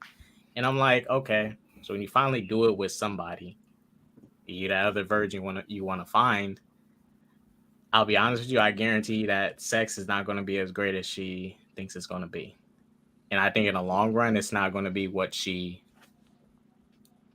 envisions it to be. Right. Right. Because it's like, they're like, okay, 2 virgins getting together. There's nothing wrong with that. You both are exploring and learning. But like, let's say if she waited so long and she hooks up with a dude who's experienced, right? He ain't finna stick with her for that long. You have to teach her all these different tricks and shit. Like, she getting cheated on. It's not gonna work out for her. And she already 50, still, a virgin. I'm like, shit. You gotta wait for this. But look, just to get back to the point. For me, this side look at the body count thing. I think it should matter on both ends because if we're talking about value of yourself and stuff, the same consequences can happen. If you sleep with a bunch of people, like Joe said, there's a possibility you may catch something, right? And at that point, if you do catch something, it's something that's fatal and can't be cured, all your value is gone. Nobody wants to sleep with you anymore. You're going to be alone forever, right? And there's also people who sleep around. They haven't caught nothing, but they just, sleep around, right? They're not deep into no relationship with a bunch of people. I think people should be fair about it because you can't complain about people with a high body count. Your body count is just as high, right? I think that should apply to people who try to live a life that's less promiscuous. But there's a lot of people that live a very promiscuous life that complain about other people living a promiscuous life, and it's like y'all both doing the same thing. Y'all both sleeping around. And at the end of the day, when I hooked up with my girl, she already hooked up with somebody prior. You I did was not need already to say that, no, K-Dot. no. She was with somebody prior. I was with somebody prior, right? Okay. We was already with somebody. Most people are either going to be somebody second, third, fourth, fifth, sixth, whatever, right? Most people are hooking up people that already been experienced with somebody. Once you're But adult, that shouldn't devalue, what you are and stuff. Most people end up hooking up with people that already been with somebody. We all at least been with somebody else or been used in a way, right? But yeah, people should just keep the same energy when it comes to the body count because, like I said, you both can deal with the same consequences. Some people talk about value and all that because if you do catch something, your value is all gone. Who wants to sleep with you? Nobody. So now I know Mark has a different view. Mark, go ahead. But do I though? Do I? Huh? I just feel like the who was it? The Isley Brothers had a song back in the day called "Choosy Lover." Anybody know that song? Mm-hmm. Yeah. "Choosy Lover, girl, I'm so proud of you. I'm so glad you chose me." I think that despite where we are in our society right now, I think that a man does like to feel like he's been chosen, like he's special, like she just doesn't give this to everybody. You know what I mean? So like I said, we become some freaking animals these days. That includes me, although I like to think that, I've matured past that. Reached the age of refinement. But I'm just saying, a lot of us still have to learn this, that there is something of value to being exclusive. Body count does mean something because, especially for a woman, because a woman's body is much different than a man's. It's much more, there's much more of an intimacy, to that. If she's giving that away all over the place, then there's an issue. There's an issue with her. Like I'm not saying that it's cool that men can be promiscuous, but in a lot of ways we admit that we ain't shit. You know what I mean? But a woman doesn't want to believe that she ain't shit. She wants to believe that she's valuable, that she's precious. And if she is giving it away all over the place, that betrays something sometimes for her in terms of her self-esteem and her sense of self-worth. That could be of concern or should be of concern if you're actually trying to pursue a relationship with her. You know what I mean? To me, it's a no-brainer. You know what I mean? I think that it is, but even if it's not of concern to you, it should be of concern to her. So I'm not going to say that a woman's body count doesn't mean anything and it's not different, because I don't think that a woman can be comfortable necessarily that way. I think that maybe some can, because they've accepted this is their lot in life. I have a really good friend, and she's just kind of accepted the fact that she's just for the streets. You know what I mean? She's the sweetest girl I know, but she's just honest about herself. She's never going to settle down. She just likes how she lives. But every now and then, we do talk. Every now and then she's like, it would have been, like nice to be somebody's wife or somebody's something special or whatever. But then she's right back to how she is, But I definitely think there's an issue there. And I think if we're raising daughters, I don't think it's cool to tell her that body counts don't matter. You know what I mean? It's like if you have a daughter and she's precious, she's cute, you've raised her, she's beautiful, she's daddy's little girl or whatever the case may be. Nah, bro, let's keep it a buck. Let's keep it 100%. Body counts matter. And you're going to teach her that. You know what I mean? Because you want the best for her. And she's not going to have the best for her if you just got a conga line like out your front door, bro. So I agree with you, but there's also circumstances to situations, like I was saying, right? So people have complained about Brittany Renner, because she came out there and said she was with 35 men in her lifetime. Now, for me, 35? Yeah. Not 350? 35. No, 35. Yeah. Okay. 35. So I'm like, I don't have a problem with that, right? Because for one, especially if I'm planning on, let's just say I'm planning on saying, okay, I want, to be with you or whatever. All that matters is how she treats me, right? And some of these women may have slept with a lot of men, but they may have been in relationships, right? Maybe the relationships didn't last. Maybe they were picking the same type of men. Maybe the men were cheating on her constantly, right? And that's why she's been with a few men, right? There's so many different situations to why it could end up that way. Now, I agree, you may not shouldn't be sleeping with every fucking man you with, right? But at the same time, if you're trying to build something with these men and it's not working out, then how am I going to judge her because she's tried to have relationships with 35 men that didn't work out, right? We don't know if she's just running around sleeping with men just to fuck them, right? Now, there's a narrative going around that she's a gold digger and all of that, and she maybe, I think she just likes to deal with men with money because she has a lifestyle that she's trying to portray, whatever, right? So I think you have to be a certain type of man or make a certain type of money for her to fuck with you, right? Now, when you fucking with them certain type of men, you got to understand that those high value men aren't going to value you, right? And they may cheat on you, right? So she's going with the same type of men over and over again, and the same situations are happening, right? But what I'm saying is, let's say you decide to date her now. She says, fuck it. I understand what I'm saying. She meets a nice guy. She decides she's going to be with you. Are you going to say that you're not going to be this woman, be with this woman because she slept with 35 men in her past? What Is if that a she's question? like, yeah, it's a question. Yeah. I mean, they got their circumstances and stuff like that. I guess it's up to the individual what he's willing to go for. I know personally, I ain't trying to be nobody's end of the road dude. It's like, if you couldn't get it right, like you going on 35, 40 different dudes and stuff, then, hey, listen, that's kind of a lot to just not get right, bro. It's like, I've been through breakups. I've been through, divorce and things like that. You got to learn something from your experience, bro. It's like, you just can't keep going back to back to back to back to back to back and just taking that L over and over and over again. After a while, you have to take some time to yourself, some introspection, find out what's up with you. What are you doing wrong? You know what I mean?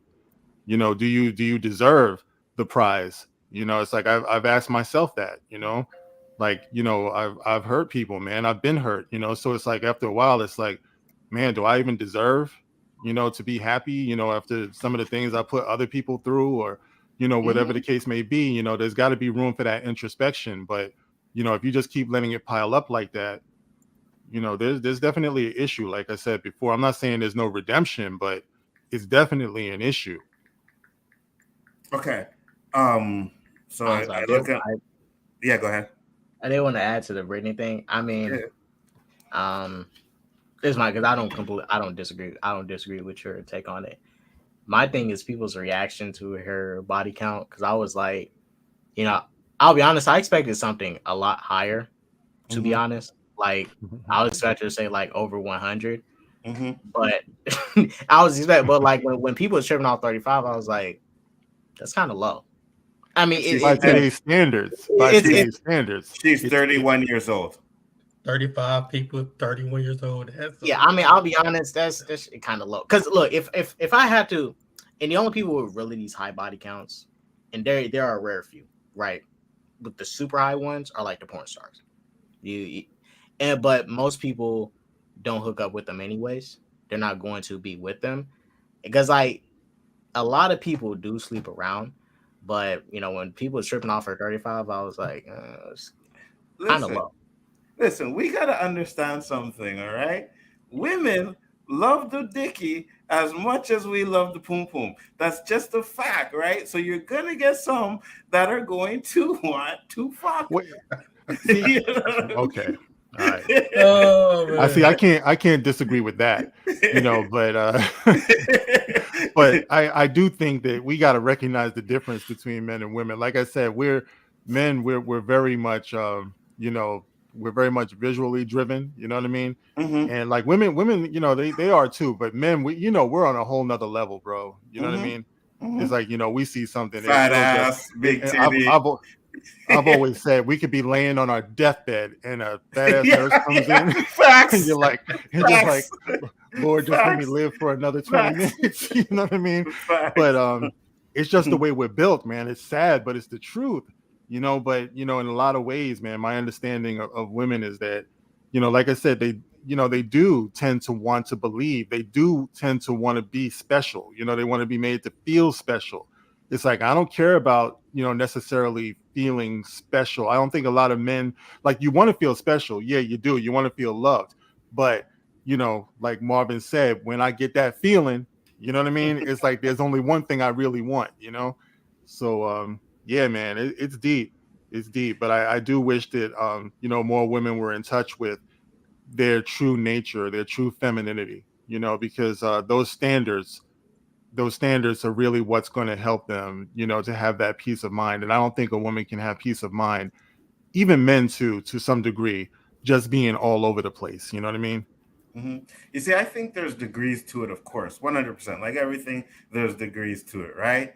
But and I'll get to Roberto in a second because he hasn't said anything. I want to hear his thoughts. But I'm just saying, if you really care, right? Like, do you ask every woman that you're with what her body count is? Because if you don't, then you don't really care. One, because you don't want to know, you don't want the answer to that. And because, to be honest with you, it has nothing to do with how she makes you feel at the end of the day, right? So if you find that woman that treats you better than any woman you ever had, and the only issue is that she had a promiscuous past,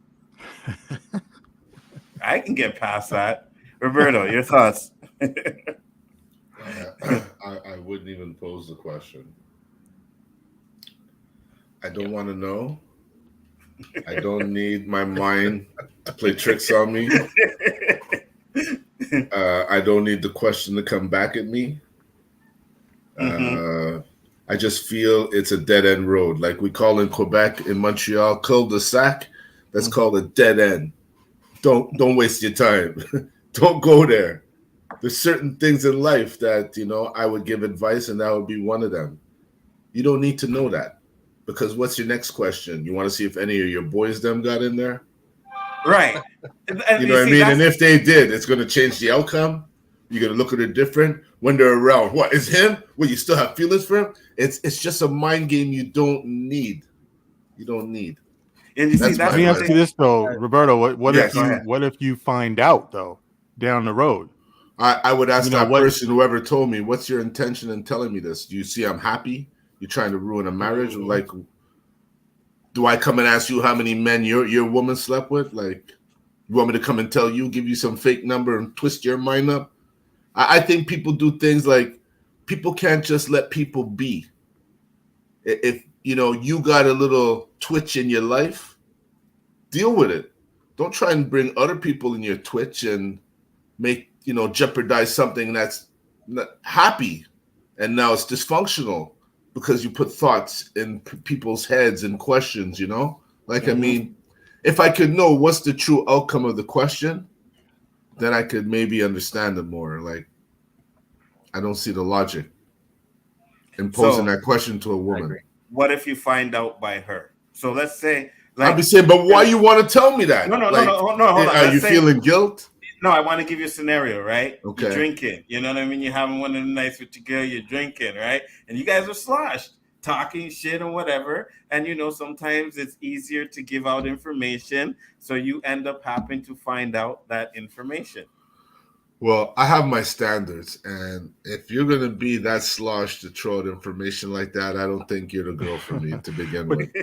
I'm sorry to say. You know what? See, we're taking it like somebody told you. When I said, what if you find out? I mean, just you happen to just be at, a friend's crib or something like that, going through his pictures, whatever, reminiscing. Now you see this dude with your girl. He's got his hand on her ass, right? And at some point, you're going to be like, I wonder, you know what I mean? Or are you just going to ignore it? You know what I mean? That's what I'm saying. If certain information just happens to come to you, I'm gonna ignore it. Would you wish that she had said something just to clear it up? Because now it's on your mind because you're only human. I'm gonna ignore You know? it, Mark. I've trained myself to ignore it because I had some real trust issues in life. Because I ran into some or dealt with some fucked up women, not because I was super insecure. There are some fucked up women out there. Mhm. Am I right, Nadia? Yeah. Thank you. I just needed your approval on that one. But I mean, yeah. because of that reason, I feel there's just some information. I believe in if you can't change the outcome, what's the purpose of the knowledge, you know? Like, I can't do anything about it, Mark, you know? And I feel it'll only fuck me up more than help me. So why do I need that poison in my head, in my life?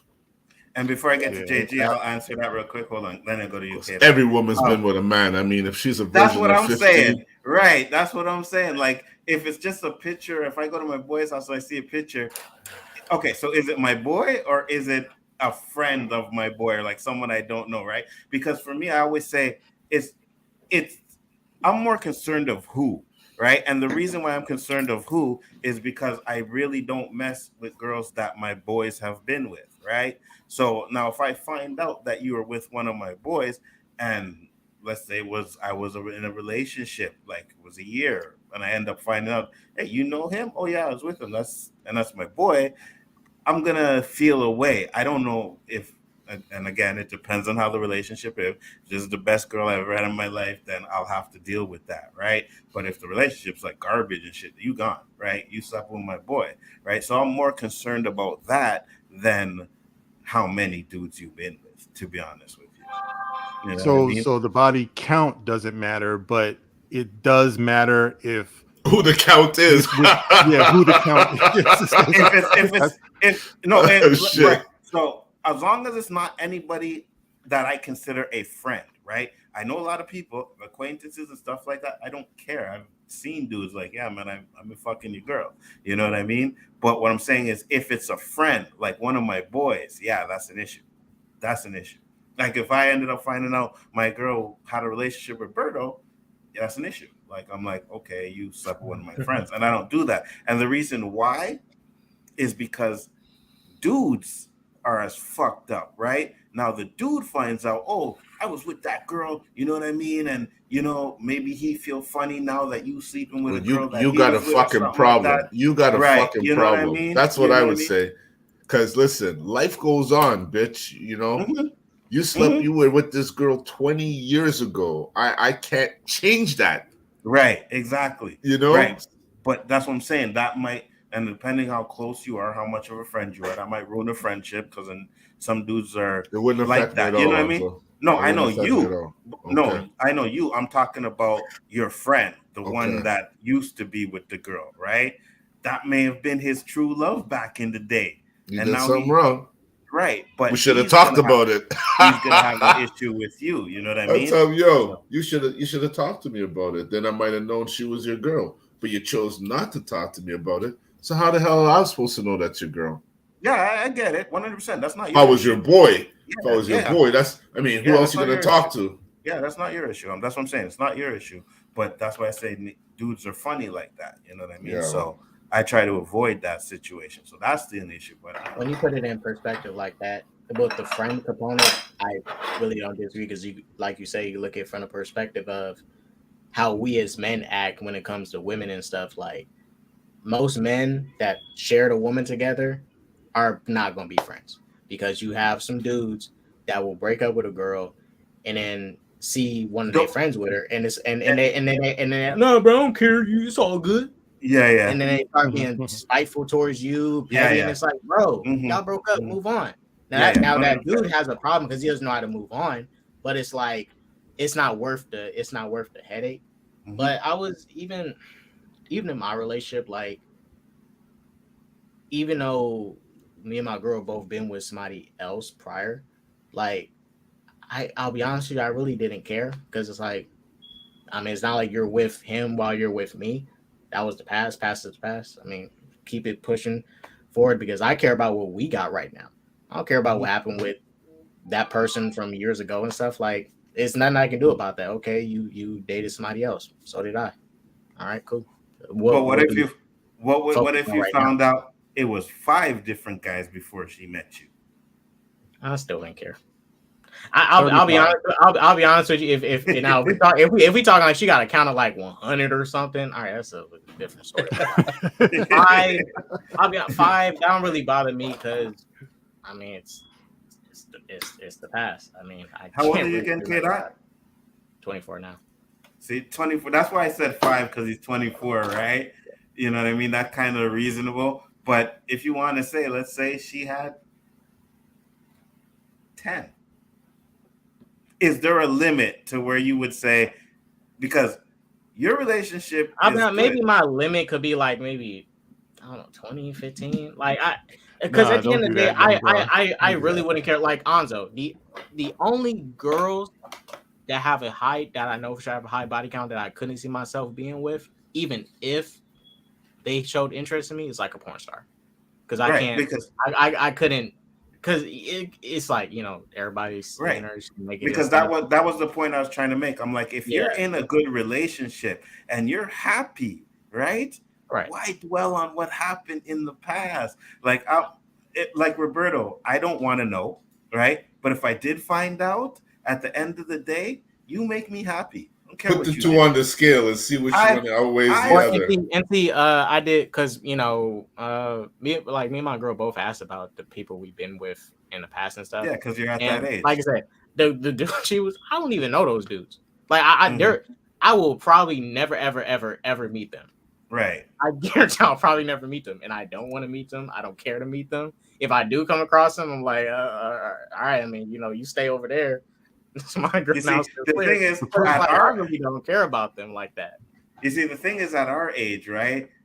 The women we meet, the chances are they're going to have a pretty high count. You know what I mean? Pretty much. It's just a fact. Mark, tell me I'm lying. Nzo, you ain't lying, bro. You ain't lying. Nzo, just be like Leonardo, man. You know, 25 and 30, man. It's not wrong with that. Nah. Listen, man.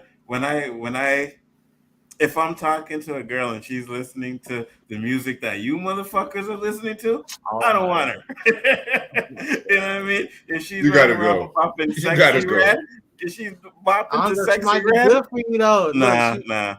Also, she probably can make some good mack and cheese, some good, you know, green beans and everything. She probably willing to clean up for you. Come on, you can't. You a hater, man. Yo, let me just like ask a real question, right? And you know, that's for, you know, the mature cats in here. You're mature too, K. I'm just talking about like older. Oh yeah. Is there that one or maybe even 2 women in your past that you would take another shot with? You know what I mean? And don't get yourself in trouble, because I don't even know if your significant other watches this, but I'm just saying, theoretically speaking, not even us, but I'm just saying a lot of dudes, they do have that one at least that might have got away, or she was just that damn good and you love another shot with her, or whatever the case may be. We tend to be out there like that sometimes, you know what I mean? So it's like there's always some dude in her past that's on some old Freddie Jackson, rock me tonight for old time's sake. You know, they're around every corner, you know? So when you're talking about body counts and stuff, they don't always just go away. You know what I mean? That's true. It's like sometimes they're waiting, they're watching for you to slip up, you know? Hell, she might even be waiting for you to slip up, you know, because she's got that one in her mind from a long time ago. You know what I'm saying? Especially if she does have a significant body count, because it's not all hoeing. You know, sometimes, like you were saying, Nzo, sometimes it just didn't work for her, but it doesn't mean she didn't love this dude. She didn't want to make it work. You know, maybe she just couldn't get this dude calmed down. Maybe he was all over the place and she just had to let him go, you know, for her own mental state. You know, so I'm just saying, you know, it gets real complicated that way. You know what I'm saying? Especially when you have, you know, when she's got a past or you got a past, everyone's got a past. So, you know, you have to be strong mentally, emotionally, moving on. And sometimes that could be complicated. So that's what I mean when I say that body counts do become, they can become problematic. Even if it's not for you, it could still be for her. You know what I mean? Right. So that's all I'm saying. No, and I agree with you 100%. But I'm going to counteract that by saying even a woman with a low body count could still have that one man in there that's always there waiting Okay. to slip up, right? You got it. Yep. Mhm. Right. So that could always be the same situation. Like it don't matter as long as you a Well, fine woman. averages. Yeah, Law of right. averages, bro. Yeah, The you're more you gonna. got, the more chance that there is of that. Okay, You I know what I agree mean? with What you. you're saying is true. Right, but here's another thing too. That is true too. Law of averages, there may be more men, but with women, and I think even with some men, there's always just that one, right? There may be other men around trying to get there and be like, ah, fuck it, I don't care about that, right? But there's always just that one, right? So that's what I'm saying. There may be other men there, but they may not be as she may not feel the same way as she did as that one, right? And you're right. Maybe there's a situation where they just don't work out, right? I've known situations where man and woman loved each other, but they just didn't get along, right? They can't get along. They can't have that relationship. They're better off as friends, right? Because when they get together, kind of toxic and shit. But when they're apart and their friendship is great. So I know there's situations like that as well. But what I'm saying is, I think that I lost my train of thought. Holy shit. I lost my train of thought, guys. Yeah, all nah, but good. I'm following you though, bro. It's like I just, like I said, I just feel like it is a complicated thing. There's no easy answers for it, because every situation is going to be unique. Mhm. But I think our job, in each respective relationship is just to be that one that she's always going to think about. You know what I mean? You love her in a way that is totally unique and stuff, and you're just trying to be that dude. You know what I mean? Mhm. It's like I know that's how it is with me. It's like, like you said, after a while, you just, you can't get hung up on where she's been in the past and all that stuff. This is where she is now. You know what I mean? Mhm. And the best you can do is hope that she recognizes, the real OG that she got. You know what I mean? Mhm. Like that's real important, because if she's Mhm. just seeing you as just the next dude or another number, Facts. then yeah, there is going to be an issue. But Facts. definitely if you present yourself the right way and you're just like, this is what I have to offer, this is what I'm bringing you, and you see that she's reciprocating and and she's understanding that, then you go forward with your understanding. And yeah, the past isn't going to be that important, but you definitely have to make sure that that's where you're at, because you don't want to be on that carousel. And there's a lot of dudes that's older than us that still haven't learned, and a lot of women who still haven't learned. They're still going round and around and around. Yeah, You know what I 100%. mean?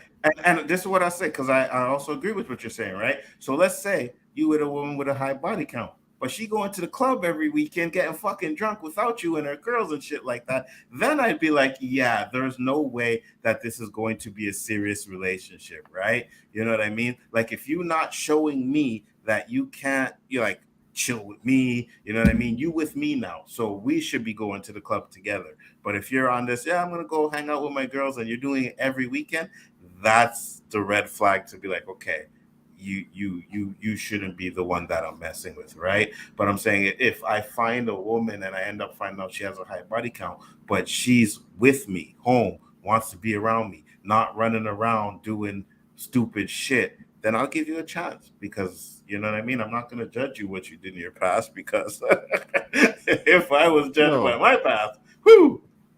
all right. Because I look at like, and I'm sorry, yo, for the beehive. If there's a beehive out there, I cannot stand Beyonce's singing voice. But however, all right, I what was it? I think it was All the Single Ladies on the Bridge or something like that. She says, "Don't leave me to this world." You know, like I'm not that kind of girl. Like she it's about putting a ring on it. She doesn't want to be left, at least in the song anyway. She don't want to be left to the world. You know what I mean? What she's saying is, from what I got from it, is that she wants to be in a relationship. She wants to be claimed. She wants to be, she wants to have something that she believes in. And I think that's like the true nature of a woman. Like if you've known, we've all known women, we've all known them all our lives and stuff like that. Like I said, if you raise one, you got a daughter, little sister, whatever the case may be. What we haven't done very well in the Black community is make our women feel like royalty. It's like, those white dudes growing up, they put their women on a pedestal, they made Miss America contests and all that stuff.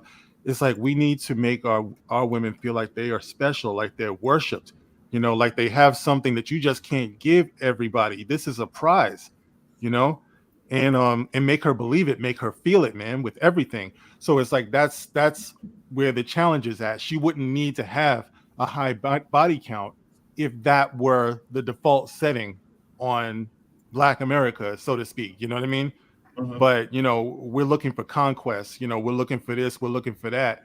But I do feel like it's important, to take it back, man, to take it back to like real standards and real, just real feelings, man. Like when you listen to the old songs and stuff like that, brothers used to really sing about some real shit, man, like real love and heartbreak and all that stuff. Listen to what they're singing about now. People, you don't even hear the word love in most of these songs anymore. You know what I mean? So it's like, of course, you're gonna see women walking around like freaking, Cardi B, and they're looking up to, to all of these different images. It's not the most ladylike, not the most royal, like I'm saying, making her feel like she's royal and stuff like that. Why is that? Why is that white women get to feel like they're special and that they're real royalty and queens and valued, by their men? But in our pop culture, our women walk around like they're hookers, and our little girls get to see that. Because You these know what I dudes mean? are getting paid by the industry that wants to portray that shit. But I'm gonna get to Nadia and JG before we close, and I just want to say this, Mark. I agree with a lot of what you're saying. I always say I want balance, and as much as I want, our Black women to get what they want to, we can't get rid of the hoes. JG, It's about freaking time. Damn. Okay. We've all bought a loaf of bread at the grocery store, right? Mm-hmm. And in that loaf of bread, you have the top piece, you have the bottom piece. No one touches it to the end. We have a saying that we call that the whole slice. Why? Because everybody touches it, nobody wants it. Right? Body count indeed matters. It's also a saying that, no woman wants a man no other woman wants. And no man wants a woman that everybody's touched. Right? Now, let's be real here. Wow. There are men who want a woman with a high body count because they are easy. Or they assume that they are easy. And a lot of women with a low body count, they might like, oh, she might be too much work. Right? We have that stuff out here. So yes, body count does matter, but it depends on the person, like we've kind of discussed already. And two, since Mark, throwing out a lot of music lyrics, I got to throw mine out there as well, right? El DeBarge, time will reveal. What can I do to make you feel secure? Remove all your doubts so you know for sure you're the apple of my eye. We don't have that anymore. We praise the Cardi B's, the Megan Thee Stallions, a lot of people say, oh, that's just women embracing their femininity, embracing their bodies. And I'm all for it. There's also a time and a place. Sidney Poitier said in the movie To Serve with Love, no man wants a slut for long. The ones that do are the worst type. That's all I got to say. Nadia, go ahead and cook for me. There's a reason. Go ahead, There's a reason why it took so long for him to speak. That was freaking gold, bro. Go ahead, Nadia. He was waiting. Made me lose my thought. Hey. No, I was right there with you because I had something time. to say with what he said, and I completely forgot it too. Hey, that's how I got my wife, bro. That's how I got my wife. I'm just saying. Oh, before you go, Nadia, I never once asked my wife what her body count was because I knew she was my wife. I knew she was my queen when I met her, so I didn't care. Thank you, Loki. That's what I was gonna say. The easiest ones I've gotten are the ones with low body counts. I'm just saying that it was with the ones with the low body counts. That's because you a G, bro. We're not talking about that. You said you got the silver tongue over there. You know what he's doing. Yeah, we ain't talking about that, bro. No, that's a king of Canada right there, man. That's the Osiris of this shit. Thank you. Thank you. Yeah. Go ahead, I got called a stuck-up bitch because I wouldn't have sex with certain people because like they just expected me to have like what the hell, like yeah. So I'm like, that's how it is. That's how it is. Sometimes that's real. And another thing too, right? It also depends on where you're getting your body count information from. because a lot of men lie on poom poom.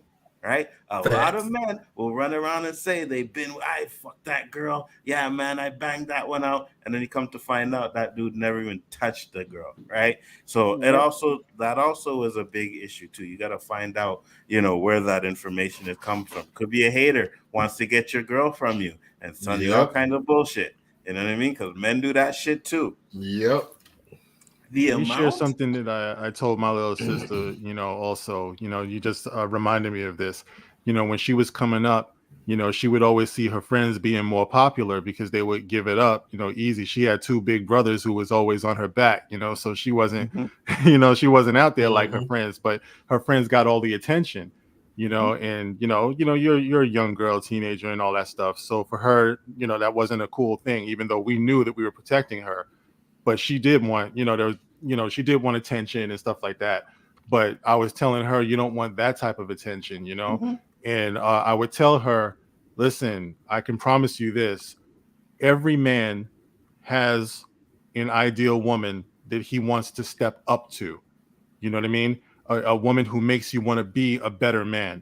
It's like I got into honors classes in high school because I had a crush on this girl. You know what I mean? I never would have gotten to that honors class if I wasn't trying to get to her. You know what I mean? But, I was telling her, you have a choice. You got two choices. You can either be the woman that he steps down to, that he doesn't have to challenge himself for, or you can be the woman that he steps up to. I told my sister, I swear to you, I told her always be the woman that a man steps up to.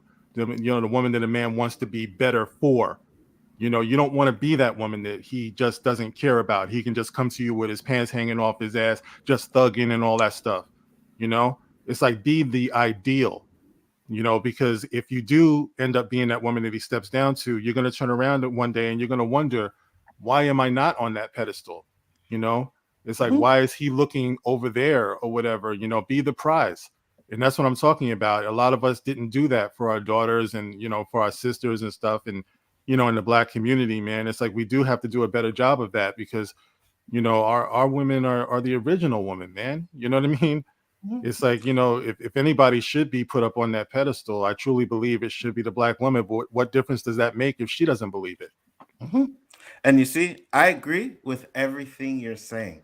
All I'm saying is, let's not condemn a woman because of what she did in her past, right? We've all done stuff in our past, men and women. So if a woman has done stuff in her past and you realize that she's trying to change and be a different person, maybe at her age now, she's trying to be that woman that wants a man to stand up to. Let's not condemn her because she had a promiscuous past. That's all I'm saying. I agree with you 100%. Everything you say about uplifting Black women and they should be put on pedestal, I agree with you every single step of the way. I'm just saying, as long as the pum pum ain't damaged, all should be good.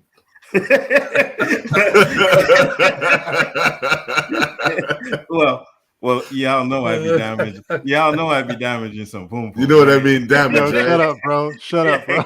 I don't mean damage like that. I mean damage scent-wise, No, I know what you mean. Well, you know, bro. Because some of them people get too promiscuous, they bring the scent with it. I agree 100%. Yeah, you may have to, but that's also to do with no-go. They don't take care of this shit. They don't take care of this shit. Yeah, some of them have problems. I understand, but some of them get that due to being too happy.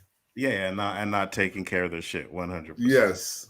100%. Take care. But would you say there's a difference though? Is there a difference because when K-Dot was on here, is there a difference between a 24-year-old or a 20-something-year-old caring about a body count versus, like middle-aged dudes? Like I could see, on our level or something like that, where there are allowances to be made for life experience, but when you're a young cat, like I would tell my son and everything, the same way I would want a woman to be on that pedestal, I want her to recognize the value of herself, the value of her body and stuff.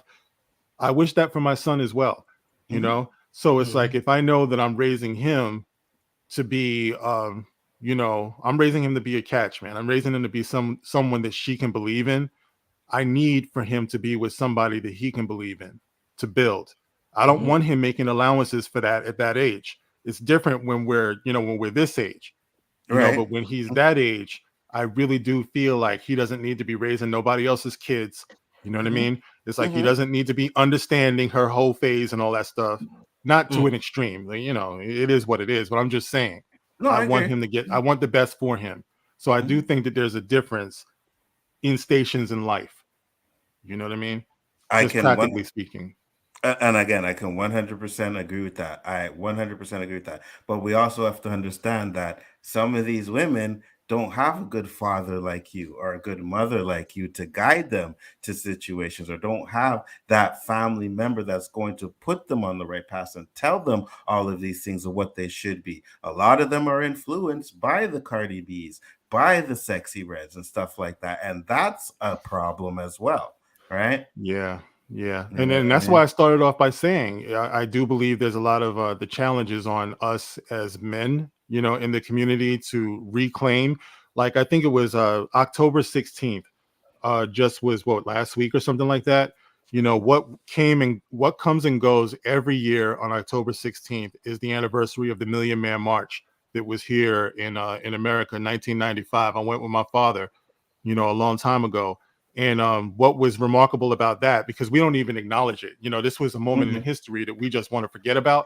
But what it was all of these black men coming together to affirm that we want to have a more dominant role, you know, in the lives of our family. We want to be more accountable for our actions. These are all good things, you know, and that's the reason why I believe it's lost to history, because that's something that society at large does not want. You know, they don't want us taking that role. But to me, that's all that's missing. We've all seen the statistics. When the man is not in the home, the instance of unwanted pregnancy goes up. The instance that your children will be incarcerated goes up. You know, the family suffers and everything. It's the missing link. You know what I mean? So it's like this is the challenge on us, you know, to do that, to be able to function and say when something is not right, not as somebody who's like, I'm the man, you got to listen to me, but somebody who's really about that, man, you know, who's willing to be an elder. No shade on people who, you know, who die they shit and stuff like that, but there's a reason why I refuse to. You know, my son is like, Dad, you know, you getting all gray, man, why don't you just die? I'm like, no, bro. It's like, I'm gonna embrace where I am. You know, I'm gonna be in authority. I waited my whole life for this. When I was a kid, I used to have these feelings that people used to say, man, you ain't even grown up yet, man. Why don't you grow up before you start talking that talk?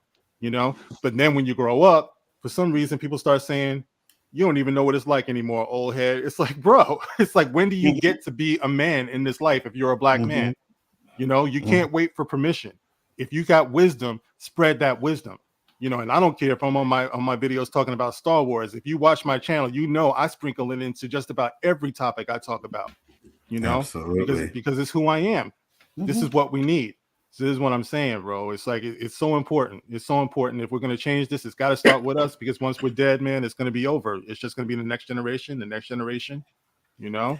And Loki's like, why? So why y'all killing Sexy Red? Because Sexy Red is absolute. She has no fucking talent whatsoever, and this is what they are portraying to black little girls. Like this fucking no talented skirt skirt. Every time that song plays, it sounds like fucking chalk on a chalkboard. You know that makes that noise.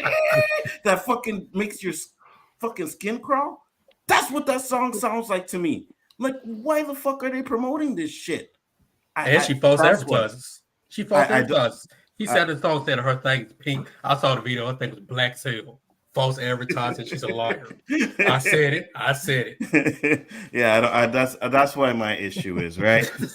If you thought if you thought Cardi B and Nicki Minaj were bad, Sexy Red just takes the cake. At least Cardi B and fucking Nicki Minaj had talent. She has no talent whatsoever. Bro, Is that the this is one we what watched the video of consider. last week?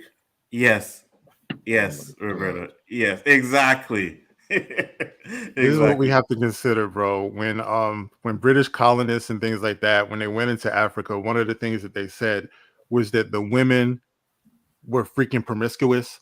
You know, it's like they said that they needed the white men to tame them. They said the men were uneducated.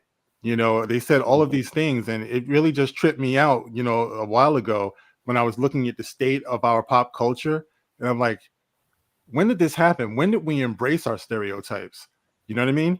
It's like, you know, and I did a video about that recently where I was just talking about, man, it's like we were at a place, and I think I was talking about Ice Cube, you know, when Ice Cube said that you can't blame NWA and all that stuff. And I'm just saying, if you look at the context of where we were with our pop culture in the, I say probably the late 80s, early 90s, mid 90s, whatever, it's like there was this push towards more self-awareness and, you know, self-improvement and stuff.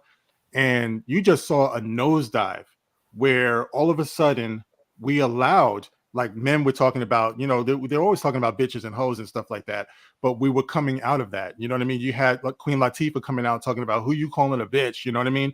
It's like there was a questioning of how we value our women. And like I said, in that context, we got the Million Man March, 1995, stuff like that. We were moving in that direction, but nobody talks about self-improvement anymore. You know, we had self-destruction, stuff like that. Try getting these rappers out here today to come together to give a positive message to the kids. You know, it's like my son is 15 years old. He listens to that old stuff. He's like, Dad, what happened? It's like, what happened, Dad? Like, seriously. You know, it's like, how come our music actually does not sound like we're making it anymore? It sounds like our enemies are making it in blackface. You know, it's like we're not these things. And unfortunately, we have our children they're believing and they're relating to it because it is in blackface, because it looks like us, it sounds like us. So they're relating to something that's not really who they are in their nature. You know, our daughters are not made to be strutting around on stage in some thongs, you know, and all of that stuff. You know, like I said, they got their women out on some Miss America, Miss World, Miss Universe. But what do we got? I'm the baddest bitch. I'm this, I'm that. Like, how does that work, bro? How does that work? You know, we trying to have wives, we trying to have mothers, you know, we're trying to care for our sisters and stuff like that. We want to worship or we want to value where we live. But how hard is that when we're embracing what our enemies said that we were so long ago? You know what I mean? We got to check that, bro. I agree with you 100%. Nadia, your thoughts, and then we can close it up. Because I know I said something about Sexy Red, and you one of those ones with low key that be defending Sexy Red. So did you want to say something about her? I just always say she got a right to exist. Because I mean, she represents a demographic of black people that actually exist, and people want that representation.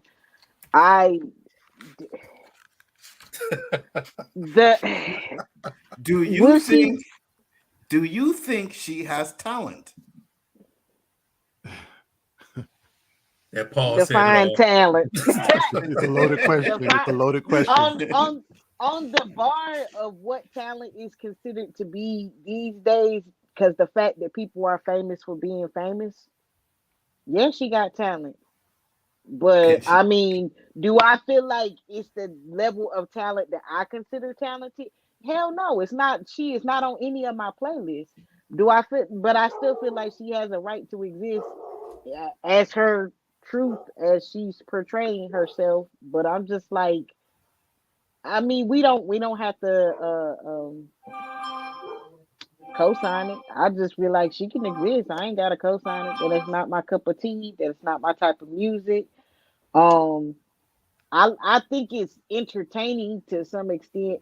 Do I feel like yes, it's a negative stereotype of black people? I just feel like it's a representation of black people that I've seen actually exist out here in the world.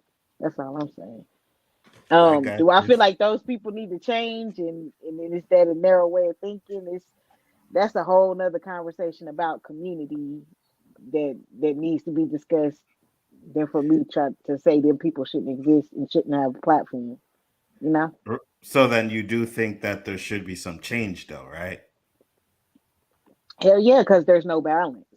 There you go. That's the biggest problem right now is everything is to the extreme. Yes. The BBLs to the extreme.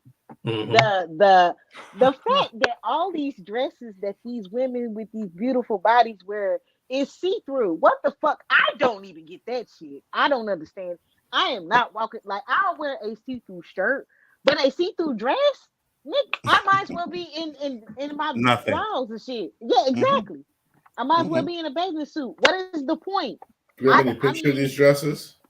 And you know what I'm saying, Roberto? Because I'm like, ladies, do not stop wearing them dresses. and No, I'm I'm curious. not saying stop wearing them, but it's the oversaturation of it and the way it's being. Yeah, It's yeah. not even being done in a creative way. It's Mhm. like okay, I know people will be like, Doja Cat was completely naked at I think it was the MTV Music Award. She just had on basically spider webs, and I was like, at least it's creative. Damn it, Let me, these other girls just let me literally see if I wearing can just sheer find this. material. this Oh, dude, I Doja saw it this Cat dude. multiple at times. the MTV Awards. I But think that's what it's it not that was. hard. It's not that hard to figure out. It keeps us functioning on a lower vibration. You know what I mean? It's like if you got, Absolutely. and that's the thing. Women are very, very powerful in that. Because like I said, if you're the type of woman who, as a matter of fact, I think Stevie said in That Girl, she doesn't use her love to keep men weak. She uses love to make them strong. You know, and oh yeah, Amen to that. I see. I Yeah. like it.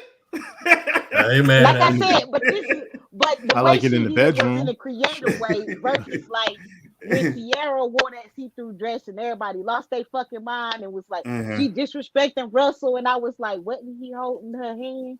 Didn't he Mhm. see her walk out the house beside him? Yeah, And yeah. how was that But Mhm. disrespect? That shit was weird as hell to me. I was just like, if he's co-signing it, then why the fuck we care?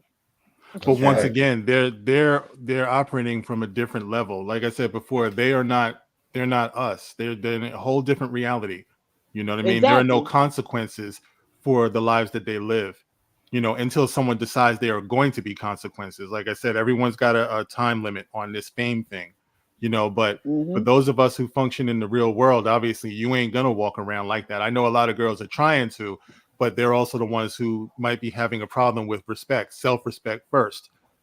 So that's an issue. That's a real issue, and it is something that it keeps us functioning on that lower vibration, because if men are constantly being distracted by that, and women are being distracted by getting that attention, you know um I that's hate something that that type it of becomes their attention. driving force to walk out and see how much attention they can get from a man. We're not getting much done in our community. We're not getting much Absolutely. grown. Yeah. So Mhm. that's it, man. And there's a reason for it. Like I said before, the reason why they put our girls, our women, out into the public that way. It's like I was watching, what was that? I think it was the BET Awards, the hip hop awards. Mm-hmm. What an embarrassment. It's like dudes were coming across like they were illiterate. Women were coming across like they were strippers. It's like, this is our art. This is what we have to show the world. Remember, the world is watching us. You know what I mean? Mhm. And the world, unfortunately, thinks that they know us by what they see on TV. Mhm. I don't see anybody on this panel that looks the way that those people look on that stage. We And don't carry ourselves that way. and that's Right. why So we're it's my argument that black people should own hip hop. Period. Yeah. That is an argument. That's a hill that I will die on because what the hell? The way that it's so many aspects to hip hop that can be shown, but this narrow point of view that is being pushed is ridiculous. Cause like I be trying to give these new artists a chance, and I just listen, and I get so fucking aggravated. Third song in, I turn the shit off. Like what the fuck? You're Facts. not talking about anything. I don't care. Facts. Like $100. you're not taking my mind anywhere. You're not showing me a vision. I'm not getting I'm just literally sitting in the car waiting on the next song to come on because this beat and got repetitive and you're not talking about nothing. Like it's Facts. zone out music. I don't know, like, and I get like I guess that's why kids like it now because they just zoned out and they're not even really listening to it. I like to listen. I want to hear something. Teach me something. Take me somewhere. Give me that escape. I'm not escaping the real life. I'm just zoning out with that newer music. And I'm like, what the fuck is this? This is y'all Facts. Y'all, and this You- is why black people need to own hip hop, because and the imbalance of bullshit that we getting. Because and we that's are why I getting a don't. lot of bullshit, men and women, both. And Because that's these why men ain't even captivating me. I barely listen to it. All my shit is all old school. With that being said, guys, it was a great show. Thank you, everybody that popped in. Nadia, where can we find you? You going to be doing something on Low Keys this weekend or Friday? Yes, Friday we're doing Trick or Treat versus Tales from the Hood. So 2 anthology movies. You got to And guys then watch.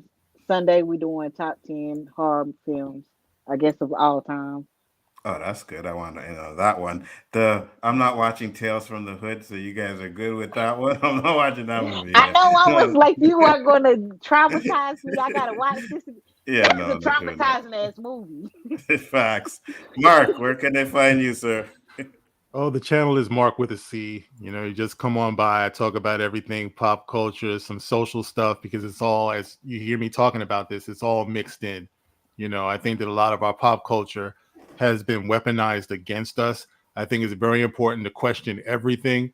So that's what I do on my channel a lot. I try to give you that extra perspective on things to kind of invite conversation and everything, because we have a limited amount of time that we have on this planet. Our words, believe it or not, are limited as well. So don't waste it on bullshit. Talk about things that actually mean something and represent yourself, because this is going to be our legacy when we're gone. So you want to check out what I'm doing over there, come on through. Thanks for having me, bro. And by the way, congratulations on the interview with Director X. Thank You know, if you. anyone hasn't watched that, I'm sure the link is still there. It's on his channel. You know, Biggerford Entertainment, Director X, who came out with that show, Robin Hood. You know, it's been very controversial, and Nzo got that. So check that out, bro. Thanks again for having me. Thank you for shouting me out on your video. You know what I mean? That puts shit in Mhm. motion. So appreciate that. JG. You know, right here Wednesday nights on the O.O.C. with the great Nzo, aka the King of Canada, aka the Abbot, in the words of ODB, the Osiris of this shit. And Roberto, aka Mr. Dunn One, aka Black Thug Crack, aka Keeping It Real since 65. And at times, Danny. Yeah, he's here now. You can also find me with my homie Superwise talking that geek stuff. What? I'm tired. I ran out of breath, but Roberto. Again, for those of you who are first timers, it's Wednesday, 9 o'clock with my boy Nzo right here, Bigger Ford Entertainment. And for those of you who are always here, you know, you done know already. Saturdays, 4:30, 5, maybe 6. We're doing Square One with Nzo and Big Danny, talking sports talk and bringing it live, you know? Absolutely. I am Bigger Ford Entertainment. Thank you guys for popping in. Tomorrow will be the low-key watch party. Oh, God, struggling with that one. But we'll see how tomorrow's episode goes. And Sunday, of course, the roundtables for the low-key episode that we watch. And then we're back here again doing our stuff. Appreciate everybody that came into the chat. Thank you, guys. Peace. See you on the next one. Peace.